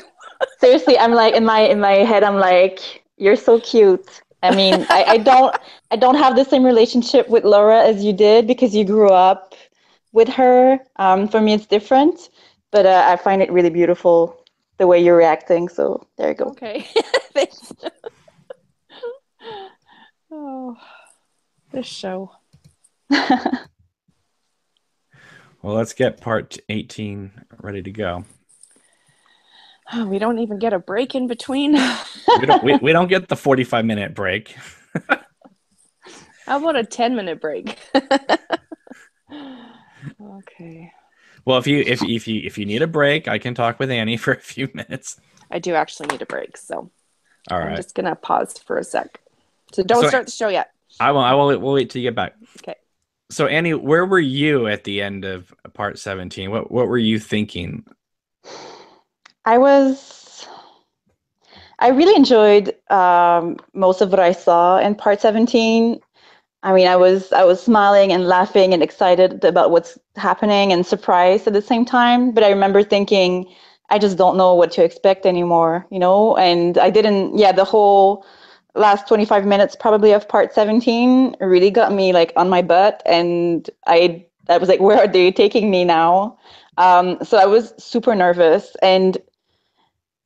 And also, I had been obsessed with like time and getting some closure with answers. So that's why I found that the footage for Firewalk was a bit long. Not that I didn't enjoy it, and I understand why they did it, and they did it so brilliantly as well. But I was just looking at the clock, and I was like, oh my God, like possibilities are just like slimming down every minute for answers and what they're going to resolve. So yeah, at that point, I was just like, take me on a journey and goodbye Twin Peaks, you know? So yeah, what about you? I was overwhelmed. Yeah. Because I when he says we're going home, okay, great. I'm so happy about that. But then now she's missing. And it's Yeah, like, you worry. Yeah. now I'm like, okay, now she's no longer dead. Now where it's not who killed Laura Palmer, is where is Laura Palmer at this moment? Yeah. And that shocked me. The thing is about part 17 and 18 is they're almost designed to be analyzed instead of just watching. So in a way, it's almost like, I think for some people it's unsatisfactory because it's meant to be studied and looked at, because it's, if you just watch it, it almost makes you feel like you should have already seen this 30 times, because like it doesn't play on like a lot of stuff with David Lynch. Like, it's like, you know, you watch it one time, you have one experience, and you go back and re-examine it, you know. But it almost, the way it plays, I think what throws some people is that it plays with the notion like you've already seen this series 10 times, and so it doesn't give you that first initial reaction, and then you can go back to look at it. It just, so the whole series up until this point has played that way. You watch it one time, you experience it, you go back, you look at it again.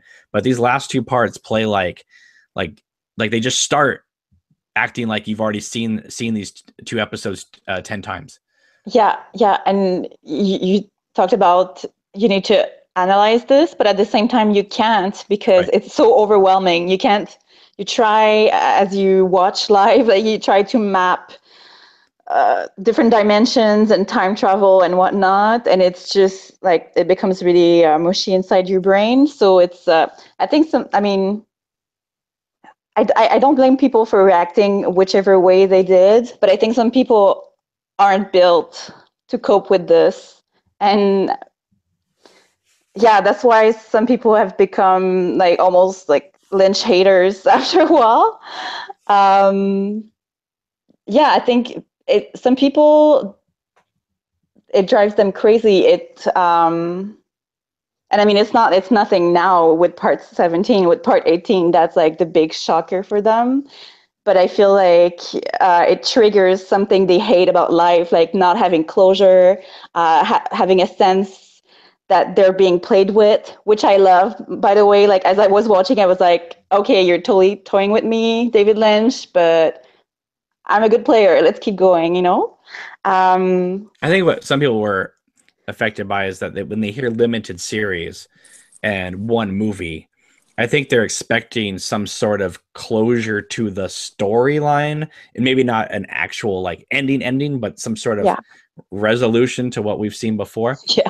And this almost feels like, I know it sounds crazy, but it almost feels like season 3, whatever, The Return was stopped midway through, and we still have another half to go, because it doesn't feel like we're at a 17 is a closure and also a beginning for a new direction of the series.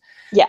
And so the fact that we got part 18, is it really part 18, or is it part 1 of season 4? You know? Yeah. Yeah. It does kind of play as sort of a backdoor pilot for the new the new direction, the new series. Yeah. Instead of like closing the first story, they just like left it there and opened up a whole new world. And some people just can't handle it, you know, but it's okay. They will, what doesn't kill you makes you stronger. So Twin Peaks definitely made them stronger. I hope so. Otherwise, their souls are just rotting. Kind of like Bad Coop. They're like on fire, sitting on their chair for like since the last 10 days or so. and it kind of cracks me up. And when we say analyze, I don't mean like analyze and you're going to find some meaning, because you're not. The meaning is inside of you. And so when I say analyze, I mean, you watch the shows, you interpret the shows, and you make it make sense for you inside. Yeah, you map it, right? Right. But inside your own soul, it's that's why I always thought that Twin Peaks was very much like religion in a way. It's like, it's what you bring to it. It's what you see in it. It's you have a different feeling than I do, and Mandy does, and all the other wonderful people have been on these podcasts. We all look at the show in similar ways and in different ways, and it's not the show that does it. It's that gives us that. It's who we are that gives us that feeling. So it's like Twin Peaks is the reflection of who we are as human beings. Exactly. How we interpret the show is who we are. Yeah, exactly. And maybe it reflects a couple of feelings that people are not comfortable dealing with, and they try to avoid it all the time, and then they watch their favorite TV show from all time, and it just like triggers what they hate, what they run away from all the time. So I think it's cool. Right. All right. You ready to do part 18? Yes. Yeah. All right, let's do this. I'll let you know when it says Showtime Presents. Oh man, it's pretty wild doing these watch-alongs. I think it was good though that we didn't do this like right away after. I think we needed that time in between to kind of come into this, you know, with a perspective after watching it's been fascinating watching what's been going on in the Twin Peaks community. You see some people totally saying Lynch did no wrong. This thing was perfect from start to finish. You have other people saying Lynch made the worst mistake of his entire life making this series, and everything in between. You're seeing the community completely eat itself out. Showtime Presents. Here we go. And you know how at the end of part 17, we see Pete like gone fishing? In a way, that's what we did as well. After watching this series, it was just like we went fishing to try to catch some new ideas, I guess. Mm-hmm.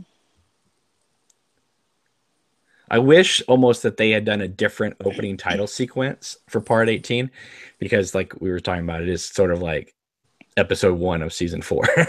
Yeah, or without Laura's face, because now that she's still alive, at least I thought maybe they won't put the picture, but it was still there. Or they could have put Cooper there instead or something, but oh yeah. I never noticed that there's a house there. on that mountain. Oh, yeah? There's a house. I had no idea. My friends told me about that. They're like, we're obsessed with this house. We just stare at it and think about it all the time. And I'm like, I never, ever noticed that house. Oh my God, we should rent it and spend Christmas there. I have to just say, one last time, I think these opening credits are stunning. I love the flowing drapes. Yeah. Because it reminds me so much of Isabella Rossellini's robe in Blue Velvet from those opening credits. Yeah.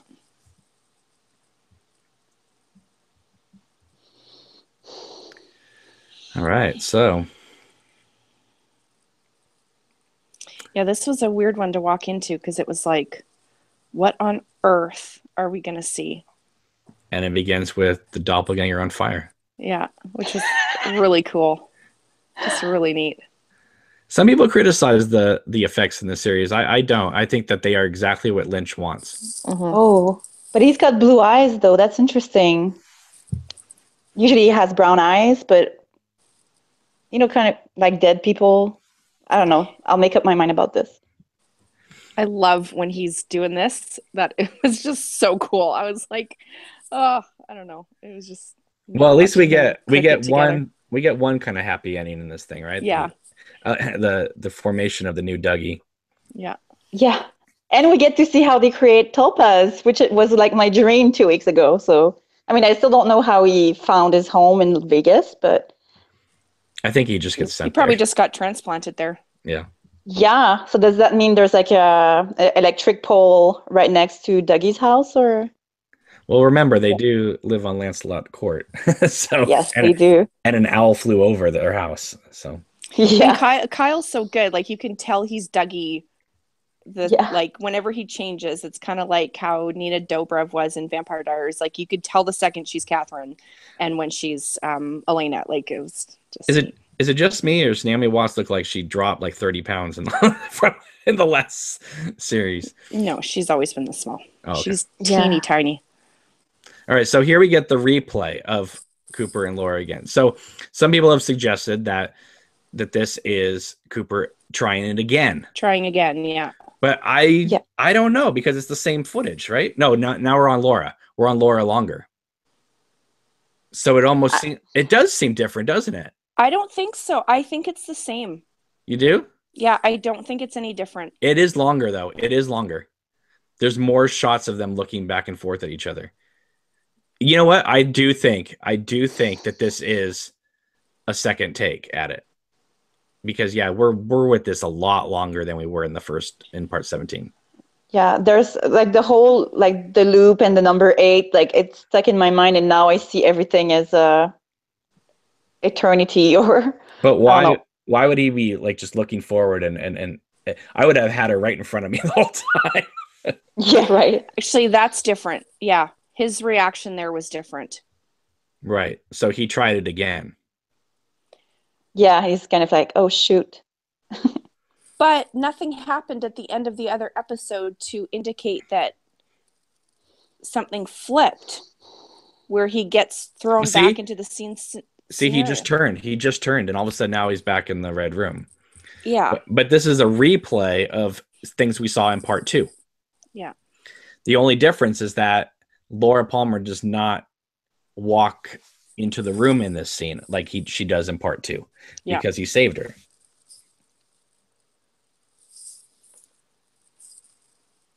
I gotta just say, as a screenwriter, just using the term "is it future, is it past?" Man, you can get away with a lot of stuff by saying that.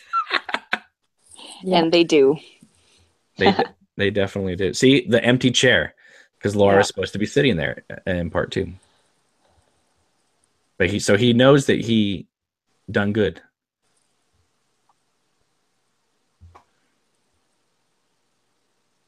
I kept getting scared that, like, you know, Maddie was going to show up or something.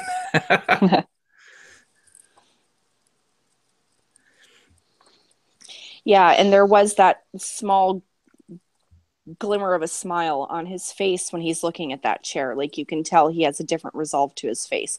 And then they go back to the exact same shot of him getting out of the chair. Right, and even which is really like the only time that Cooper ever goes backwards, that he's ever filmed backwards. like in the entire thing. It's interesting. And now we get, so it's almost like he's gone back to part 2 of this opening series, right? But now Laura's not there, so now Cooper has a different purpose in the lodge. It's almost, he's gone back to Sorry, I can't. I love that so much. Yeah. Because he can't make the whooping sound. Yeah. But what do you think about this evolution of the tree? Talking about the little girl who lives down the lane, the fact that Audrey said the same thing, and it's also like, what does this mean? I don't know. I mean, are they playing Jodie Foster movies in the Black Lodge? That's what I want to know. What does that mean? What do you mean? What is that in reference to? Jodie Foster was in a movie called The Little Girl Who Lives Down the Lane. Well, what's that movie about? It's about a girl who takes on a child molester in her house. Come on, seriously? Seriously. Oh, yeah. Huh, okay. There's a girl who kills her parents, lives alone in her house, and then Martin Sheen shows up as a child molester and tries to have his way with her in the house. Oh, that sounds terrible. Oh, and it's a family film. It's a PG movie. And it was filmed in Quebec, so represent. Oh gosh, wow. Right, Okay, I'm so now intrigued. Laura's back again. So they talk about the little girl who lived down the lane. Now she's back. And so now what? Like, how do we reconcile this now? I don't know. It's almost like She whispered. right, but again, we're never going to find out what she whispers. So Yeah, I know, right? it's the eternal question. And then And it's Leland saying, "Find Laura." Sorry, go ahead. It's a different shot of Leland, which is good because the first one was terrible because he's all like he looks constipated. It's awful. Yeah. But He must be. Well, yeah. After 25 years. I know. Do they have toilets there? Yeah. No, they don't, because when Dougie peed, he screamed in horror. Oh, yeah. Oh, right. Yeah. But when Cooper, this is the first shot we've seen of Cooper sitting in the chair and not actually getting up to walk somewhere. Then all of a sudden, it's like he's looking off in the distance after Laura goes away. He's got the power now. Look at this. Well, I know, but it's so weird. No, he's walking like Dougie too. He's become Neo from the Matrix. Well,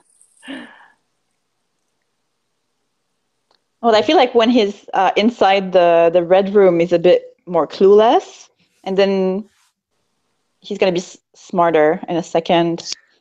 Now, see, if he saved Laura Palmer, and Laura Palmer never died, he never went to Twin Peaks, and him and Diane got together, and maybe they had to battle Wyndham Earl by themselves, I'm trying to make it make sense, right? It wouldn't be Annie, then it would be Diane waiting for him outside Glastonbury Grove. Sure. The problem is we don't have any context for that. We have to seek within the all the clues of everything and try to figure this all out.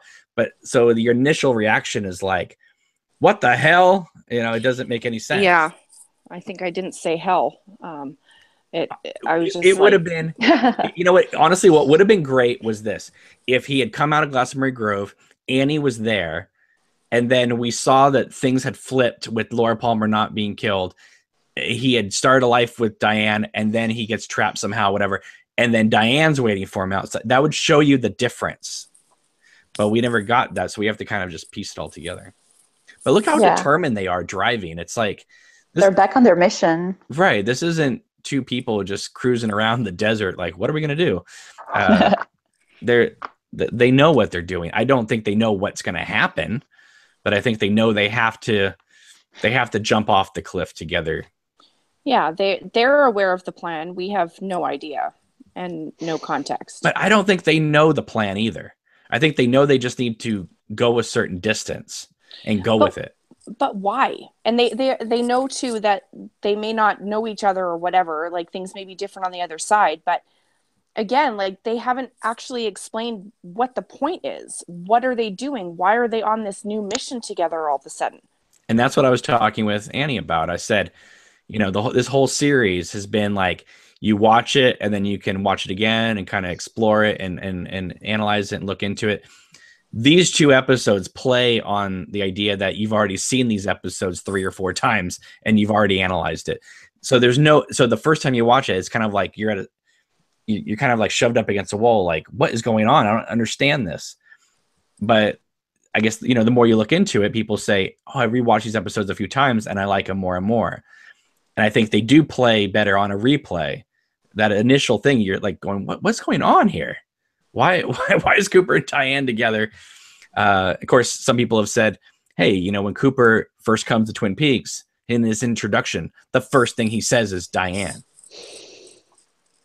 So, but I do think it is weird to just not bring Annie Blackburn into this at all, besides the diary entry pages. But this seems a little bit odd. I wish they had just name dropped her a few more times. Like, Diane actually looks pretty nervous. Look at Cooper. It looks like he's just gonna like drive this truck right into the Black Lodge or something. That would have been great. See, I would have loved that if like all of a sudden these red drapes appeared and they just hit the gas with an atomic bomb and blown it up. So have either of you, like, sorry, I missed a few minutes of your conversation there, but have either of you actually come up with an idea as to what the hell is happening right now and what their mission is, why the sudden change, how they're acting together? Like, do you know? Well, I think that they're like the way Gordon kept all these secrets away from Albert. I think that they're not letting us in on their plan. We're just following them, which makes it kind of uncomfortable for some viewers. I think initially you're like, what is going on here? But I think that if you kind of operate under the idea that they're not clueless wanderers here, they were told to do this because they both were in the lodge. Yeah, and I'm okay with that. I understand that they're confident in what they're doing. I just want to know what they're actually doing, what their mission is, why she becomes a double all of a sudden and then disappears. And then we enter the world of Carrie Page, which is fine. I don't know. Well, the thing is, though, is if Laura never died and he never came to Twin Peaks, that means his shadow self still exists. That means that there could still be a Tulpa Diane out there. I don't. That's true. And, I was reading an interview, how David Lynch did this interview yesterday or a few days ago, and somebody asked, is there a fourth Cooper? And he just answered kind of like, I recommend that you go back watching it and kind of figure it out for yourself, more or less. Well, what else is he going to say? Well, a lot of things or nothing, whatever. But everything's always open to interpretation with him. So, of course. But still, it made me think. Well, it made me confused more than it made me think, really. But right now, the Cooper that we're seeing is not the same that we'll be seeing after they cross that passage. And it's not going to be the same Cooper that we see tomorrow morning when he wakes up. So I feel like it's kind of like a gate. They're opening a gateway to other dimension. And maybe that other dimension is just reality, because it feels to me like Odessa is kind of like the Twin Peaks of real life, which is like the opposite, like the kind of like realistically awful city. Like the way when you come into the city, it says population, that many people. I feel like Twin Peaks never existed at this point. It was like a fantasy world, and now they've entered like our real kind of lame ass world. Well, but I'm not sure. Well, a lot of people have been brought up Mulholland Drive with that as well, saying, well, there was no Twin Peaks, there was no Agent Cooper, it was just a dumb guy named Richard. But I know, but some people are saying that Richard was just dreaming that he was Agent Cooper in this fantasy. But I don't even think that he's Richard. Yeah, I don't think like the way he says, I'm FBI Dale Cooper at the very end of part 18. I don't think he's become Richard at all. I think. Right. I have no idea. But I don't think they're crossing into another dimension. I really don't. Even though they make you feel like they are. It's just. You think it's just time travel? I don't know what it is. I'm just saying that, like, because when he has Carrie with him in the car, they don't do that flash thing back and forth in the car and then come into Twin Peaks. They just drive into Twin Peaks. And Oh, yeah, I actually, forgot you know, about that. he never calls himself Richard. He's reading it like Richard. Yeah. And then he remembers, and he never calls Diane Linda. He's always Right. saying Diane. So, Mhm. but his whole persona changes. Like he's more Mr. C than he is Cooper. Or I would Totally. say that he's fully both of them now. Whereas Cooper had to Yeah. fight his shadow self. Now he's made peace with his shadow self, and now they're one and the same. Well, that would make sense even when they go into the room here in a minute, because he's not. Yes. He's very cold, and it's like she's a paid person. Well, I don't want to say that word, but you could say though that what they're doing in the motel is not even something they want to do, but something they feel they have to do they have to. Yeah. to open the gate. It's a ritual. Yeah. Exactly. But I don't feel like the guy we're going to see in the motel room in a minute is the same person who shows up at Alice's house at the end. I don't Right. feel like they're the same person. I agree. Remember, they walk into one motel and they come out Yeah. of another one, and there's a different car. There's a different car. She's gone. It's a different building, and his whole personality is changed. So Yeah. She sees her doppelganger. So if there's a ritual that has to go on with that, See, she's not what's scared. it for? She's not scared. She's not worried. She is acknowledging. She has contempt, though. She kind of looks like, oh, it's you, you know? Right. So she knows that they have to do whatever they're going to do. And if we go by Mark Frost's book, like you were talking about, Annie, with Jack Parsons and all that stuff, this kind of makes sense. Mm-hmm. What is it? Is there a part in the book that talks about weird It talks about rituals sex. like that? It talks about the sex rituals, about opening dimensions. I just didn't think we'd ever see something like that in part 18. So Yeah. I thought maybe if this had been part 15, I think the viewers would have been more or less okay with it, because we have more to explore and figure out.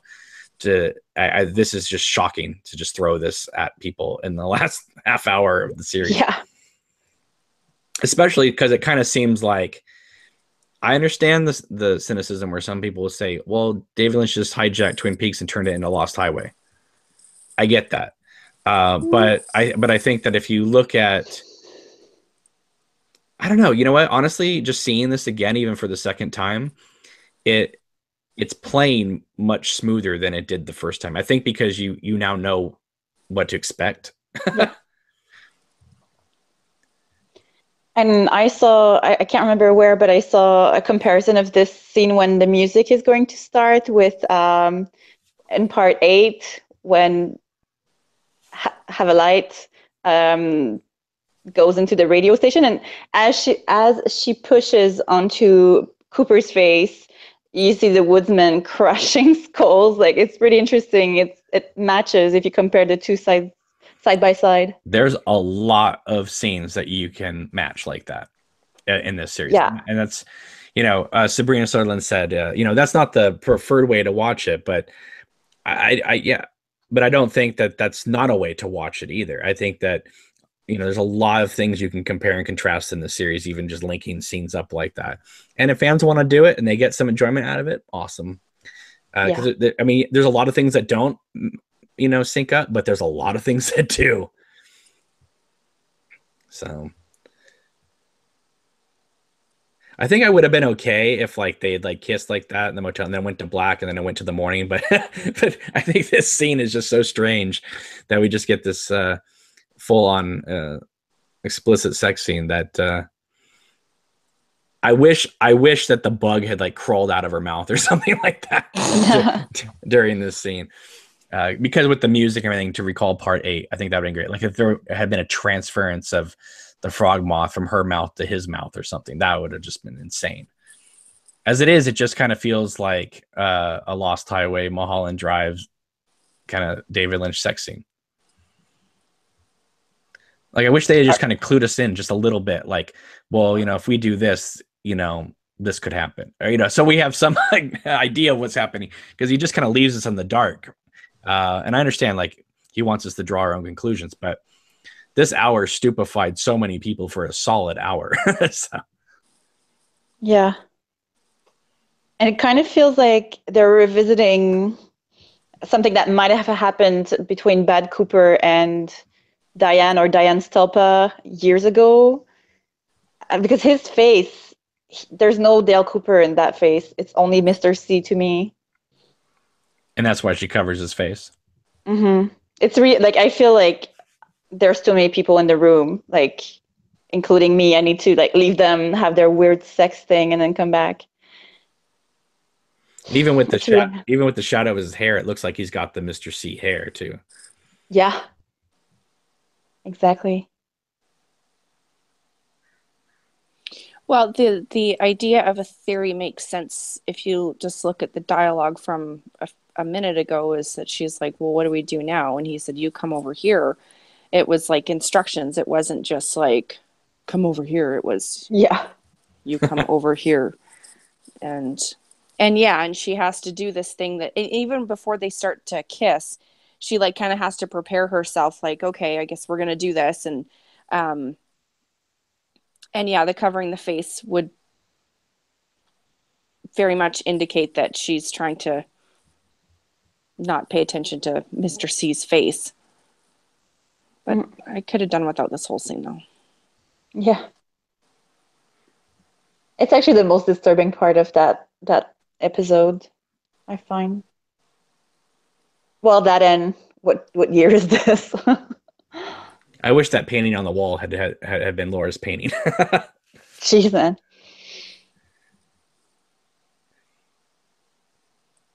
It's long. It's so long. Yeah. And you're just thinking, like, how many minutes is there? You know, we need to get some closure. I know. I was like, come on. I just remember thinking, wow, okay, this is the second time in the series that Kyle has just had to lay on the bed and let the woman do all the work. So. You're obsessed with that. I just think it's funny because it's just another thing to compare and contrast. So yeah. And now, you know, he's good. Like he looks like he's mainly back to being Dale-ish with a bit of Dougie, maybe with, I don't know. But he looks way nicer. And he doesn't seem to care that like Diane's gone now, you know? Yeah. I mean, that is the worst bedspread I've ever seen. I'm just going to say. It is terrible. It looks like it's that plastic material.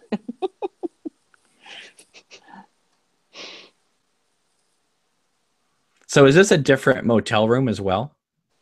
From the inside looks pretty similar. I tried to pay attention. It looks similar, but I'd have to like take screenshots and compare them. Yeah, and look at that old rotary phone. You know, the whole thing with Richard and Linda with the music from part 8. Some people have suggested that, I mean, even though they were kids, that maybe Richard and Linda were those kids from part 8, just like older.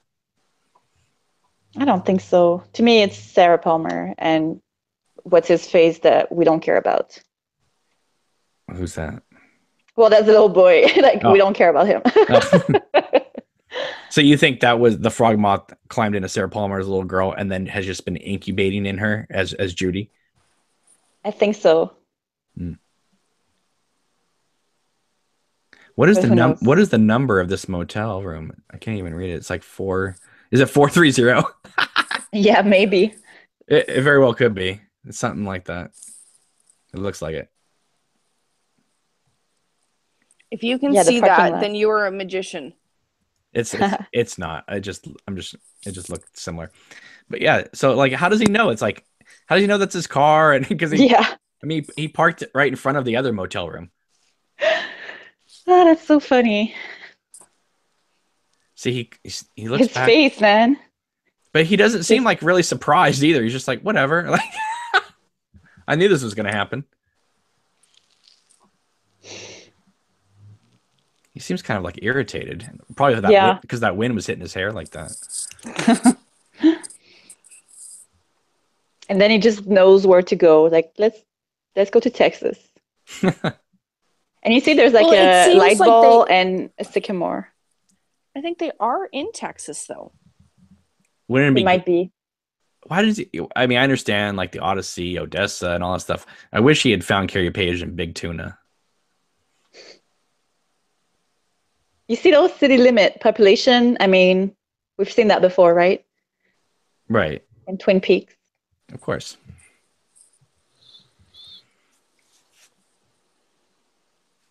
So he's just like roaming Texas, like just. Or do you think he has? He knows kind of like he's got to go 253 feet or something. I mean, how would we know at this point? And Right. I think the only reason he stops at Judy's is because he actually sees the name of it. Right. It's that he's just drawn there. Oh, there's a white horse out front. Yeah. There is? There's a little white horse out front. Like for kids. Like a kid ride. Oh wow, that's oh, that's fantastic. That's hilarious. That is Wow. great. I didn't even notice that. Good job. Oh, it's slowing down too. And it even has like the TV antenna on there. There's electricity everywhere. And there's Mike's truck. No, I'm joking.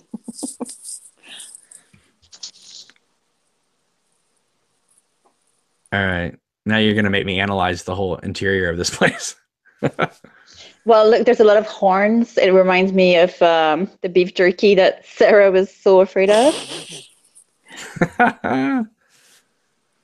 My gosh, if they had brought back the old man and the French girl from Fire Walk with Me. I was just thinking about that. Are you looking for that little girl that got murdered? Oh my gosh, that'd be the best thing ever.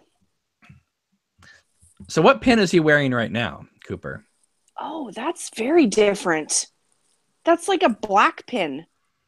Wasn't it what he had before? No. I can't The remember. other one was shiny and like Oh, silver. it was reverse. Oh, maybe I feel like it's his doppelganger or something. He's in doppelganger world right now. I don't know. So this I don't know. This is French. This is Francesca Eastwood. Some people had thought that she was going to be Cooper and Annie's daughter because she does kind of resemble a little bit like Heather Graham. Is this Eastwood like daughter of Clint or? Yes. Oh, okay. Yeah. She actually lives about 10 minutes from me. Oh, that's fun. Have you met her? Maybe in like, but never like one-on-one. It's just, sometimes you're at like community events and stuff like that. But they had a Clint Eastwood reality show filmed here a couple of years ago called Dina and Company. And they were trying to make her the next Kim Kardashian. Oh no. It didn't last I'm glad that didn't work. No, it lasted I think 4 episodes. So okay, never mind about the pin. It may just be when certain light hits it.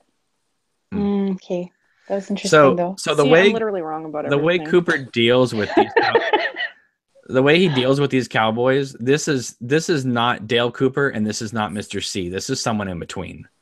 Yeah, Cooper would have figured out something to say to them, and Mr. C would have just blown their heads off. This is like the ninja that comes out at Ike the Spike. A little bit. That's a great throwback. To me, it seems, I don't know, I'm so confused. I am so confused, and I don't think it will ever stop, but it looks like real life Cooper in a way. Like, not as magical as Dale, and not as... God, I don't know. I have no idea. I'm so confused. It might be Cooper with an awareness, because like if you think about the original series, he's Cooper coming from, he's a complicated man, but he's still like naive in a lot of ways. This is this could be Cooper out of the lodge, knowing basically the but frying guns. No, I know that, but I'm saying like he might know like certain answers to the universe that he wasn't privy to before. So he's gonna act a little bit more determined. Mysterious. Yeah. Yes, I have no idea why he's boiling guns, but he could at least take out the bullets and then boil the guns instead of warning people. This might explode. So he could just take them with him. He'd have plenty of guns then to like fight Judai or whatever. Right. In fact, I thought maybe he was going to take Francesca Eastwood here and put her in the with Ronette, Leo, and Jacques, and let her die, and that would That save. would be such an awful thing to do. But like he's kind of acting awful as it is. So. Yeah, but no, I don't like that idea. We'll see what he's saving the fries. What a horrible thought that is. He's just gonna transplant. Yeah, right. Terrible. You were Laura's the one, so she's just a waitress in Odessa, right? She's not the one. Hey, waitresses are super important. Plus, they're harassed by awful cowboys. And she must get her hands like burnt all the time with those fries. Look at the cook. I feel for her. The cook's just like horrified that Cooper's putting these guns in the fire. That makes no sense, and it can't be just like, oh, a mistake. Like nobody realized how stupid that was. It must indicate something. Plus, even though that he's like, oh, I'd move away, it might like shoot bullets. But even though the guy is not there, it's still making a hole in that machine, which will be costly, and there will be like boiling oil spreading everywhere. Like, that's not FBI behavior.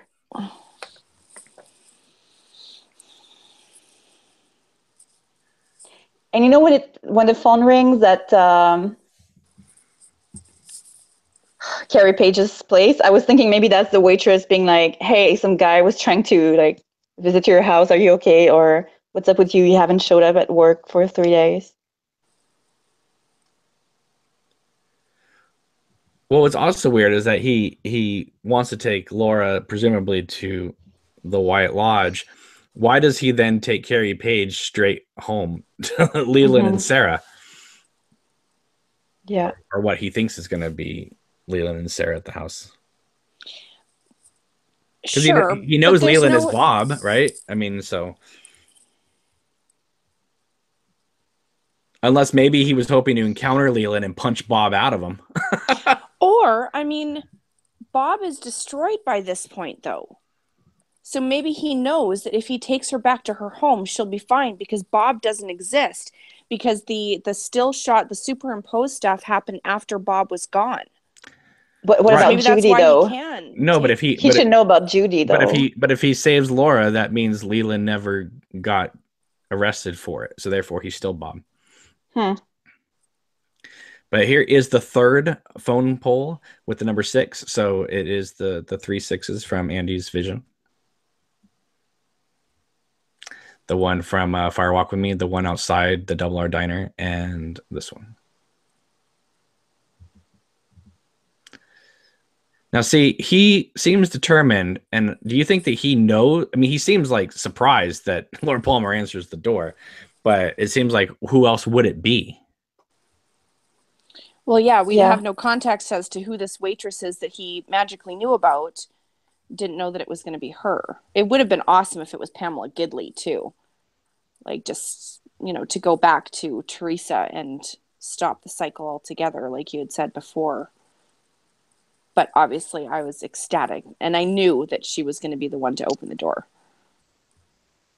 Well, they don't even have her open the door from Cooper's perspective. We're in the house with her as she opens the door. And did you find him? Like, who is she talking about? Who's missing? I don't know. Maybe they had a kid or something like that. I don't know. But do you get? I get the impression that she killed the guy in the chair. Whereas other people seem to think this guy just killed himself and she's just sitting there with the body. I don't believe that. Why do you think she wants to get out of town? Exactly. Well, yeah, she said she's got to get out of Dodge, so. Yeah. Yeah, but the way, I don't know, I'm not a crime scene expert, but it looks like he was shot in the head watching TV or something. Plus, people mentioned that it looks like his stomach is ripped open. So someone suggested that there might have been a Bob inside this guy as well. I don't think I believe that, but I wonder what's up with his stomach, though. And you'll see there's like toilet paper on that chair. Maybe it's a pun, like with TP, Twin Peaks and TP. Isn't there even like a sort of like a hospital toilet in the room too? Yeah. And then that makes me think of the other page, like the Ashley Judd Right. with her sick husband. Is there some twisted parallel? Yeah, her name is spelled differently, but obviously it Oh, is sounds it? exactly the same. And of course, there's the horse inside her house as well. Mm-hmm. I heard that wasn't even in the script. I heard that Lynch just saw a space on the wall and said, is there a horse?" Yeah, I heard it was like he actually stole it from a kid or something. Anyways, she seems so disturbed. And of course, we have people online saying that, "Oh, Carrie Page, she carries the last page of Laura's diary, which is, her memory." That's a fun way to look at it, but I don't think that's the interpretation of it.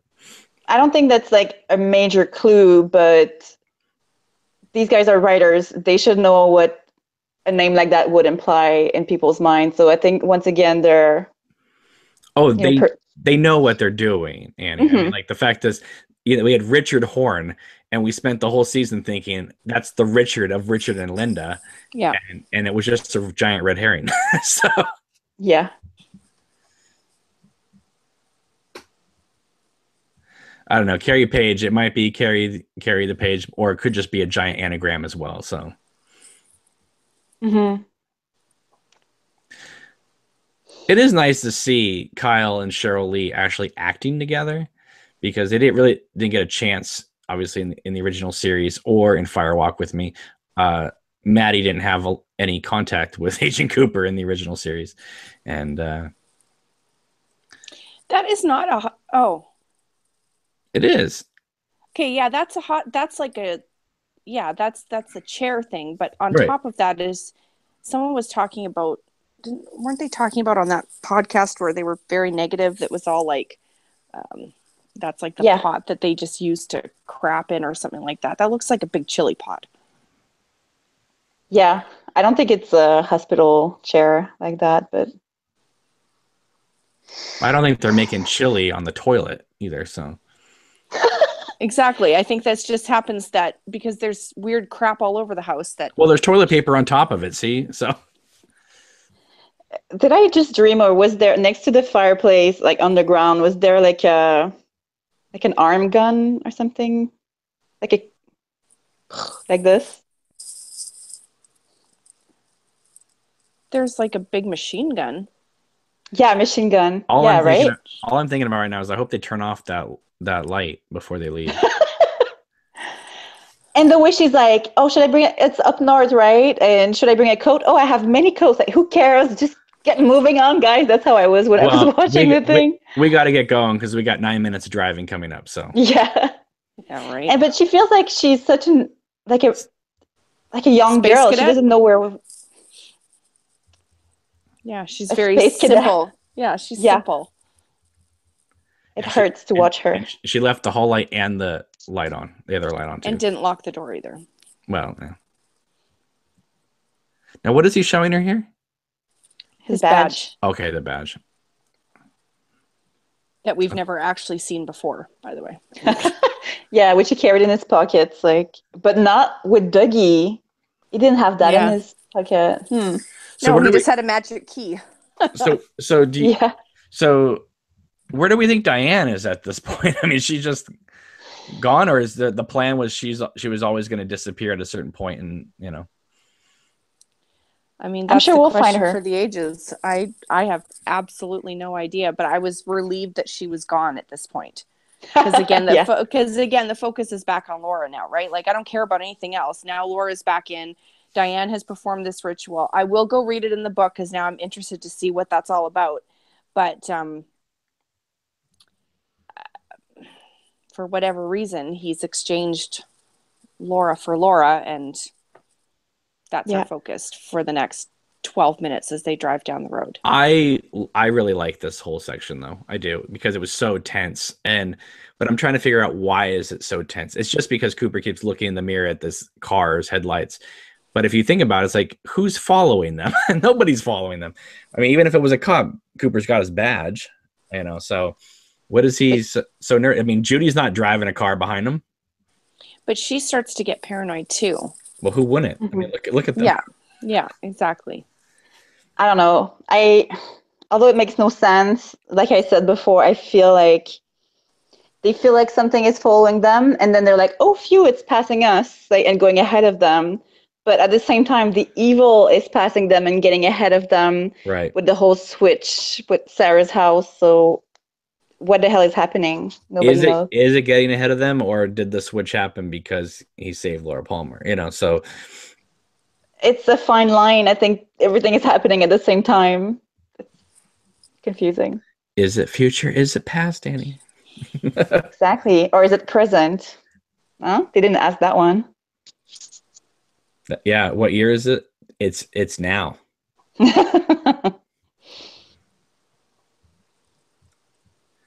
Yeah, they really play this up, and I mean, it's so intense. It is so long. It is, yeah. And even Laura, like, or Carrie, who's not like the brightest person, she's noticing that as well. That not that shot she's not there bright, but is, oh my gosh, it's so beautiful. I love that shot. Yeah. That's like one of the most beautiful images of the whole 18 hours, just there, that right there. With her in the And front then all seat? this, huh? With her in the front seat? Yeah, just or that on this side. the side view. Right. Mhm. Oh my gosh, it's so amazing.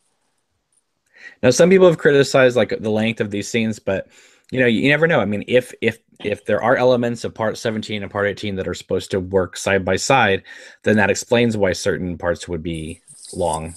That's very true.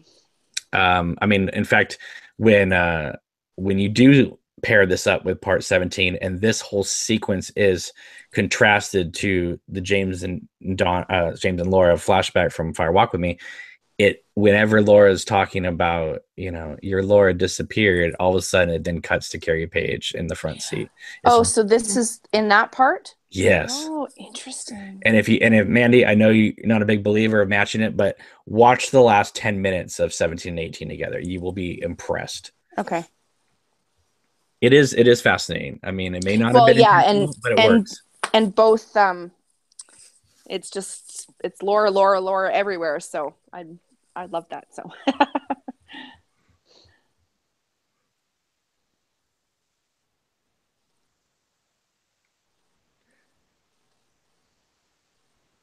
yeah, this is definitely just the long night's journey. I don't think that you can drive from Odessa to Twin Peaks in just overnight. No, you can't. Yeah. I think it would take a little longer. They wouldn't arrive there from leaving in the morning. They would not arrive there still when it's pitch black outside. Or we could say that maybe they're in a world of darkness. But they weren't when he went to Judy's. Right. I don't know. But once they left Odessa, there's no daylight for the rest of the series. Yeah, it's like a tunnel, right? I can't handle any more shifts in something, so But I find it fascinating, though, that instead, like, what all the fans were craving was make things happen, just solve things for us. And then, like, he just has this really slow driving scene. It's, in a way, it's kind of brilliant, I find. It's exasperating. Well, in a way, yeah. It's solving a lot of problems as well. It's like, well, we're just driving forever now, so. But it also follows the pattern that Lynch does. If you look at the season 2 finale, this whole sequence reminds me so much of the old man walking across the bank. Yeah. Oh, yeah, yeah. It's just, we're going to drag this out and make you feel every second. Mm-hmm. Yeah. I mean, it's like people have said when they're at the gas station, like, what is the point of this scene? I mean, and obviously it is modern day because look at the gas prices. Yeah, and I think it was GameSpot Universe that mentioned that the population in Odessa that's written on the sign, that was the population in 2010. But it still makes no sense. Like, Sarah should have been living at that house no matter what. So it makes no sense. But it's interesting that was the statistics for that town 7 years ago.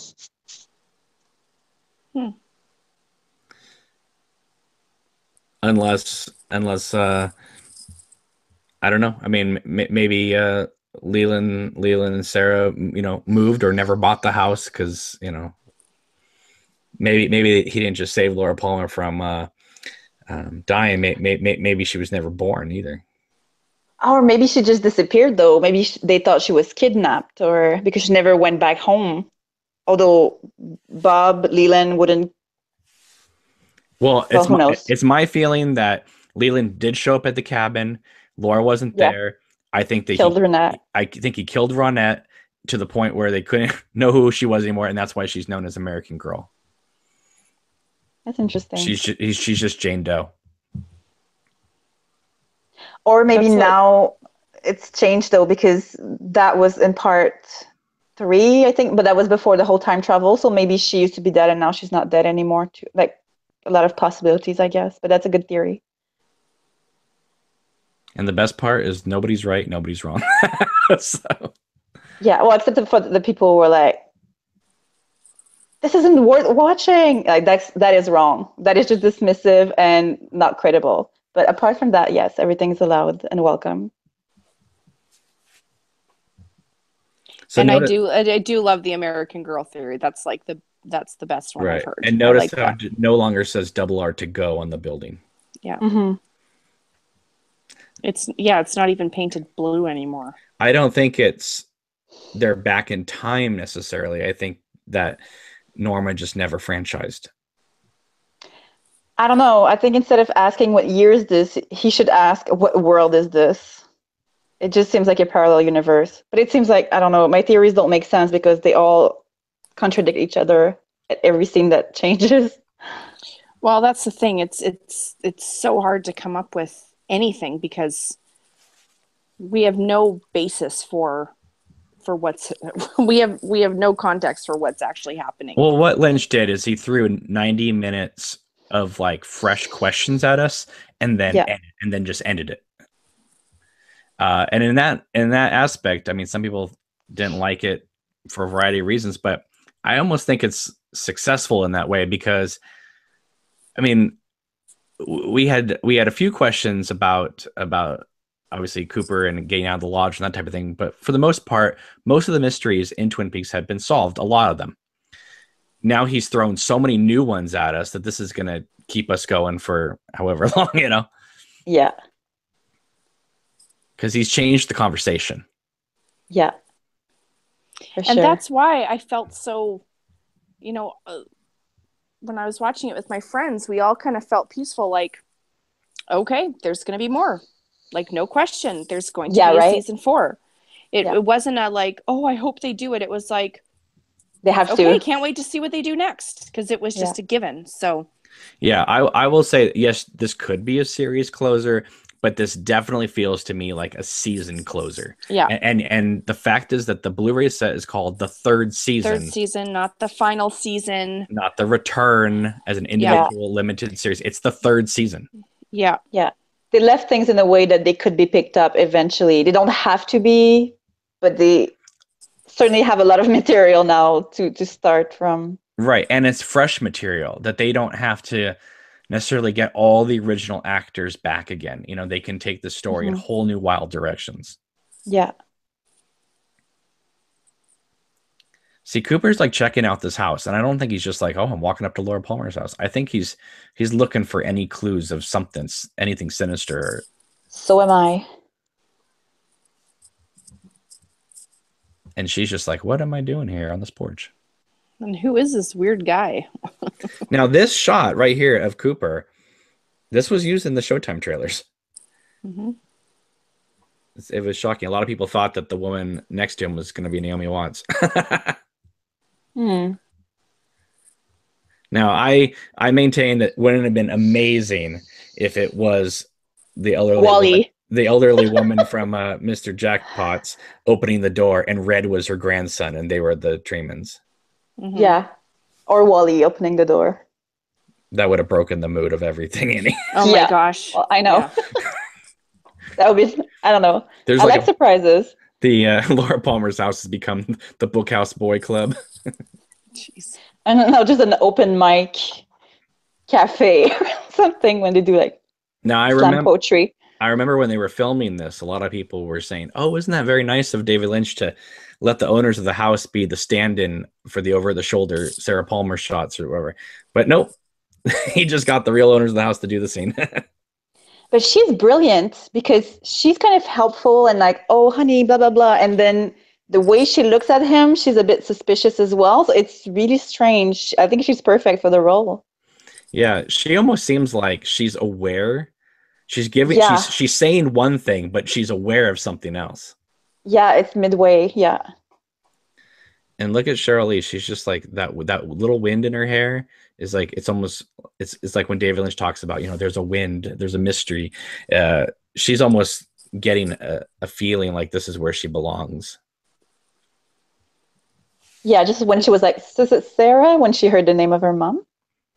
Look at the way she turns her head and looks at kind of like, I know who you are.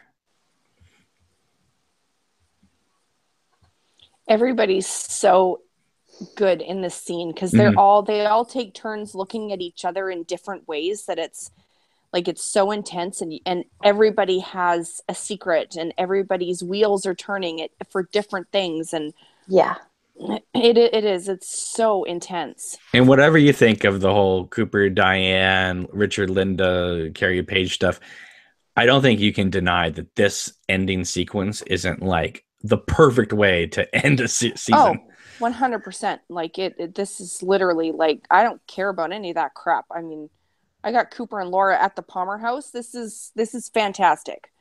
And Chalfonts and Tremonts, like, come on, this is the best thing ever. and Frost was having fun with this because that whole Chalfont Tremont thing, even though Tremons were in the original series, Chalfont was a Lynch edition in Fire Walk with Me. Yeah. So he's having fun with it. But yeah, it's really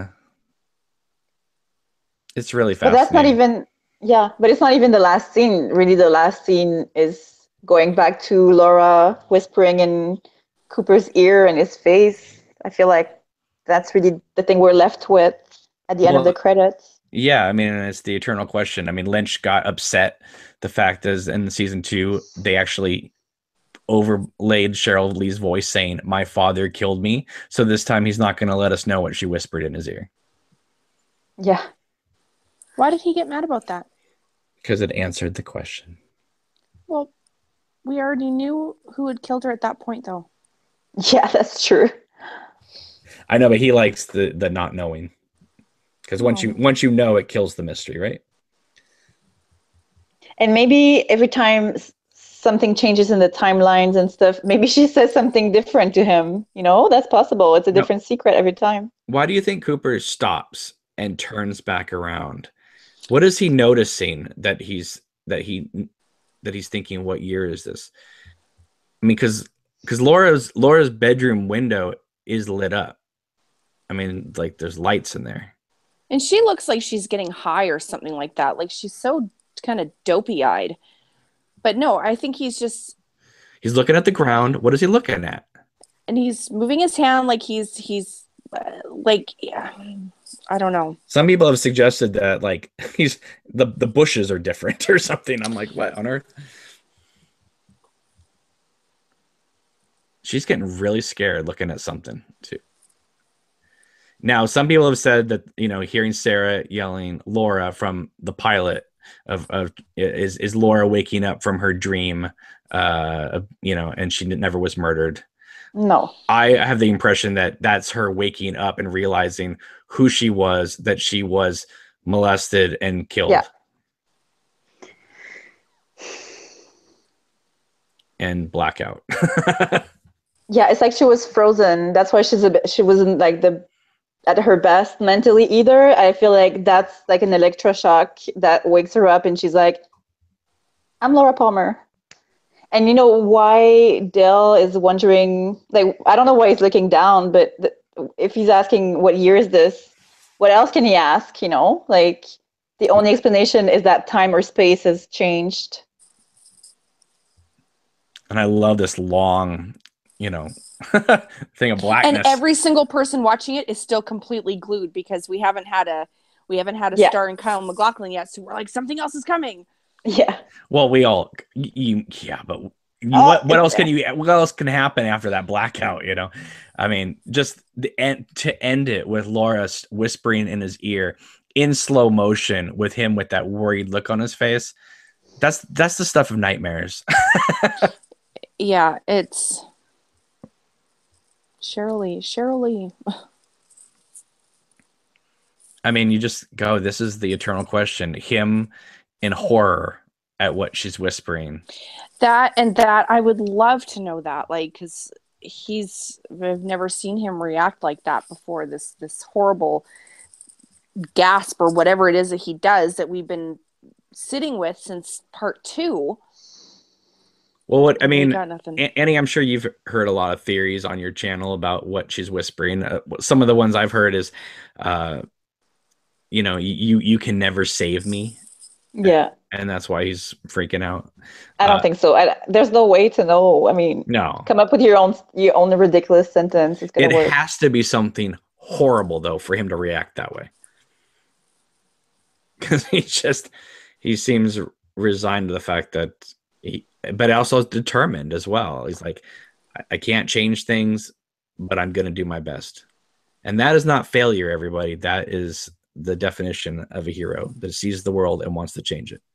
It actually reminds me of a video from Radiohead like 20 years ago. I think it was Just, the American version. It's like this guy's lying on the ground and everybody's like stopping like on the pavement, like, why are you there? Why are you there? And nobody, like, he doesn't want to say. And then at some point he's like, you really want to know?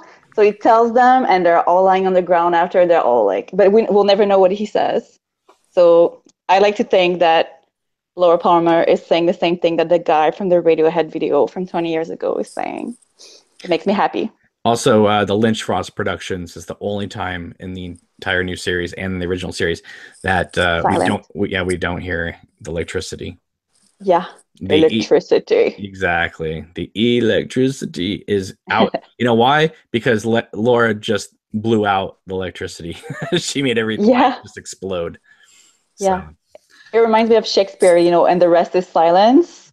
In a way, that's kind of what I heard when I saw that it was a silent logo at the end. Yeah. Well, I got to say, this played a lot better for me the second time. Not that I didn't like it the first time, but it plays better. Mm-hmm. So, Mandy, how was it for you this time? Well, I think I've seen it 3 times now, 3 or 4. And yeah, I mean, it is. I can get more on board with stuff, and I can easily dismiss the stuff that I don't like. I'm intrigued about this ritual, so I'm going to go look it up in the book. I mean, thoughts on the finale in general. I thought 17 was a bloody masterpiece. I love 17. I love what they did with it. Apart from the whole Naito being Diane. I still don't like that, but that's okay. If that's the only thing I don't like about it, it's fine. But would you want Naito to just be Naito, or did you secretly hope that maybe she was someone else? Or I wanted her to be Naito. I wanted her to be a being that had a purpose and a meaning, not just a cover up with no eyes, and it be Diane. Yeah. It doesn't make sense. Like I can't reconcile those two, because it's just so far fetched, and especially because she had such a strong presence in part 3. I thought she was actually going to be important to something, not just be Diane in cover. Yeah, because in part 3, it's hard to wrap your ideas around that's Diane trying to warn Cooper, or up there in the space. Well, exactly. Yeah. And really is she protecting him? Is she trying to stop him? Is she letting him go? Is she deceiving him? You know, the numbers turn on the thing. They go from 15 to 3 and all this stuff.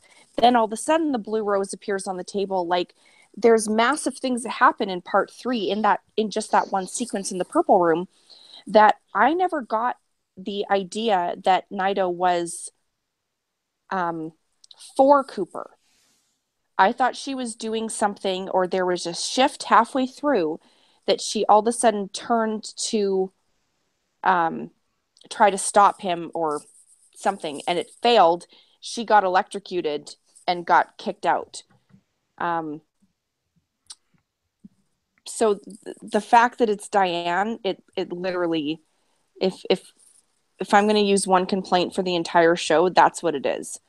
And then I would be completely fine with absolutely everything else, is that I don't like that part. I don't like that that's how they finished it. So, but overall, like, I'm intrigued by the other timelines. If there are other timelines, I'm intrigued by who Carrie Page is and why she seems to know the name Sarah and recognize her voice and all these things. Like, that part was fantastic. But would you have liked it if, when Freddy was beating Bob and the bubble, that when he smashed Bob, and it went into pieces, if all of Bob's victims, tulpas, whatever, all exploded back into our reality? So Leland, Diane, all, and that's how they came back into our reality.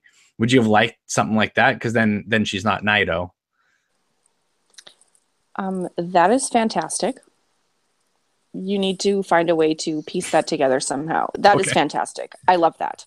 But seriously, like, let's talk about this for a minute. How in the world does it make sense that Nido is Diane? Well, some people could say, like, well, how does it make sense for Freddy to have a green glove? I mean, yeah, but the thing is, where does her body come from? Yeah, why is Nido an Asian woman with, like, absent eyes? Like, why? She could have been Diane in space. I think they wanted a surprise, So.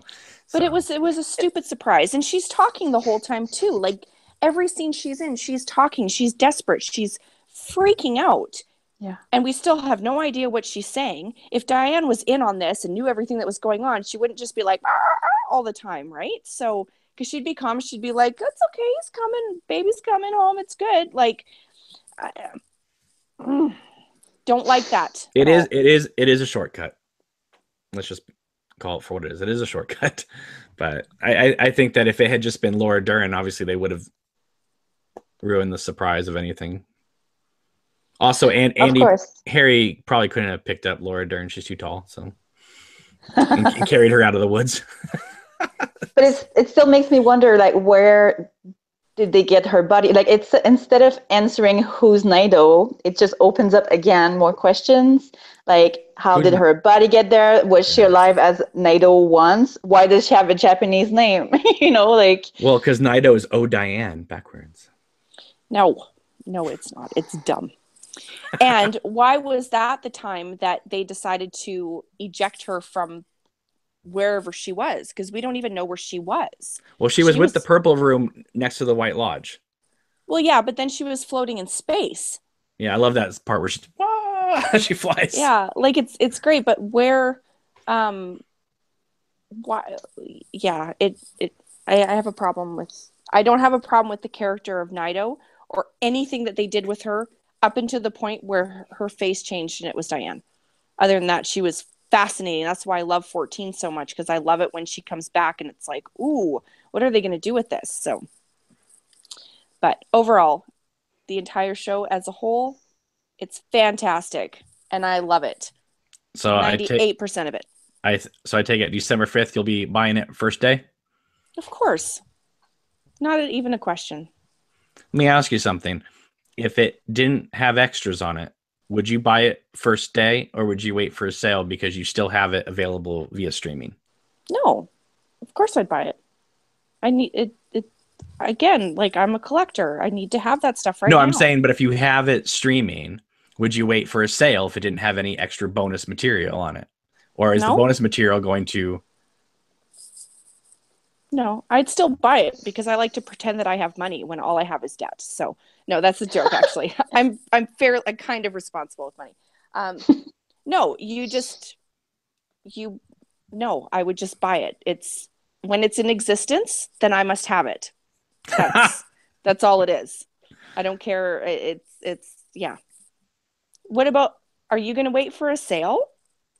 If there was nothing on it, just absolutely nothing on it, and I still had it available via streaming, then I might, because there's nothing to entice me to get it and except for just obviously clearer picture. But but like when that first Blu-ray set hit, there was no way that was a day one because of all the extras, the missing pieces, all the other bonus material. Although I am still peeved that the Blu-ray set does not include the Georgia Coffee commercials, which are key because that really is Twin Peaks season 3. And it doesn't include the Saturday Night Live sketches, which I love from the gold box set and when it was on 1990 with the Kyle Twin Peaks scene, which is one of the funniest scenes I've ever seen that Saturday Night Live did. So I think the Blu-ray set had so much extras that, I mean, come on. They could have just released an individual Blu-ray called The Missing Pieces, and I would have bought that 8 o'clock in the morning when that store opened. Mm-hmm. So, but if it was just the episodes, that's why I got so excited when Kyle said there's going to be bonus material, because Showtime typically does not have a lot of bonus material on their Blu-rays for their seasons. So, and I'm just glad that Lynch allowed, I don't know, some things to be done for it. Because I think that will increase sales, and just because you have interviews with people doesn't mean you're ruining the mystique of everything. I mean, look at that Between Two Worlds thing that Lynch did. That didn't ruin anything. No, it was beautiful. In fact, it's a little depressing though, because Ray Wise speaks more in that than he does in this new series. So awful. So, Annie, are you still feeling like Naito floating in space as you communicate on your last video, or where are you right now in terms of the series and your love for it? I'm a little bit less feeling like Naito. I'm trying to find another character that I could relate to right now. I'm not sure if I have one. You're James standing in a room bewildered. I don't want to be James. I just don't want to be James. I want to be... I feel like Lucy now. Kind of like overwhelmed with modern technology and basic life events, but still able to like hold a job and wear nice cheesy sweater. By the way, I've been like, while you guys were talking, I was trying to find anagrams with the name Carrie Page because now I'm obsessed with it. And one of the things is a career pig. So that's it. None of them really make sense, but what I feel like now is I'm less emotionally shaken by it. I'm less in that like spontaneous reaction, but my inner detective now is like ready to scan every image for clues. It's a bit less overwhelming. It's more stimulating mentally now. So my love for Twin Peaks, I mean, is as big as ever. I raise my hat to the fact that they've completely like surprised me that much. Is it the finale I wanted to see? For sure it's not. But do I accept it and embrace it? Yeah. Plus it cracks me up. Like even things that I find ridiculous, like that's what I love most. I love to know like Bad Cooper's hair accessories. I have so many jokes for the rest of my life, and like serious intrigues as well. So, and the line is fine between a joke and like super drama sometimes and intrigues and stuff. So I'm just fulfilled with this, honestly. And I'm also super interested in people's reactions. I find it fascinating to see what sort of, I mean, there is such a broad range of human beings on the earth. So of course the reactions across the world, probably across the cultures as well, are going to be so varied. So I think, it's sociology 101 happening right now for me. It's awesome. I love it. Yeah, it has been really interesting watching all the reactions in the community going on. I think the interest is still there. I thought maybe when this ended that people would be a lot of people would be jumping off ship and go and find something else to watch. But I've heard a lot of comments from people saying, this series messed me up so much I can't watch another show right now because I'm still in that Twin Peaks zone. I'm like this right now. Yeah. I'm not like, I don't know. I'm not, I have no idea. Keep going. Let us know about how you feel, Cam. Well, the only show that I can actually watch and not go crazy because it's not Twin Peaks right now is Project Runway, because it's so not that, you know. Yeah. The Real Housewives of New Jersey. Yeah, or something I don't have to think about. If there's one good thing and one bad thing for some people, is that these last 2 hours gave us such a we had to download so much information in these 2 hours, whereas like other episodes, there was a lot to look at, but there also sometimes we would get a 10-minute Dougie scene, and so we could kind of relax our brain and just kind of enjoy the comedy of it. But these 2 hours are just bam, bam, bam, bam, bam of information, beginning with the Judy, explanation from Gordon, to the Laura Palmer, saving her, and then part 18. It's the closest as it was in that first night when we got 4 episodes dropped that first night. That was overwhelming to me because we got the equivalent of 2 Fire Walk With Me's on that first night. And so it was like, yes, Annie? Well, you're right that it's a lot of new information, but at the same time, I feel like they're slowing down as well. Like, you know how there's those really long moments that nothing is happening, and there's many of them. So I feel like, yes, it's like bam, bam, bam, but then it's like bam, bam, right. Bam, bam, right. So it's like, ah. And that's been Lynch's style through this whole series. But the thing is with this one is that when they're driving and it's all paranoid, we're nervous, we're scared for them. But at the same time that we've had so much information that when they're driving, we're not like relaxed at that moment. We're like still processing everything that we've just seen for the last 90 minutes during that whole car drive scene. So while it's slow, it's also torturing us because we're trying to process everything and keep up with the show and be scared for them being followed by these headlights. You know, it is an amazing piece of filmmaking.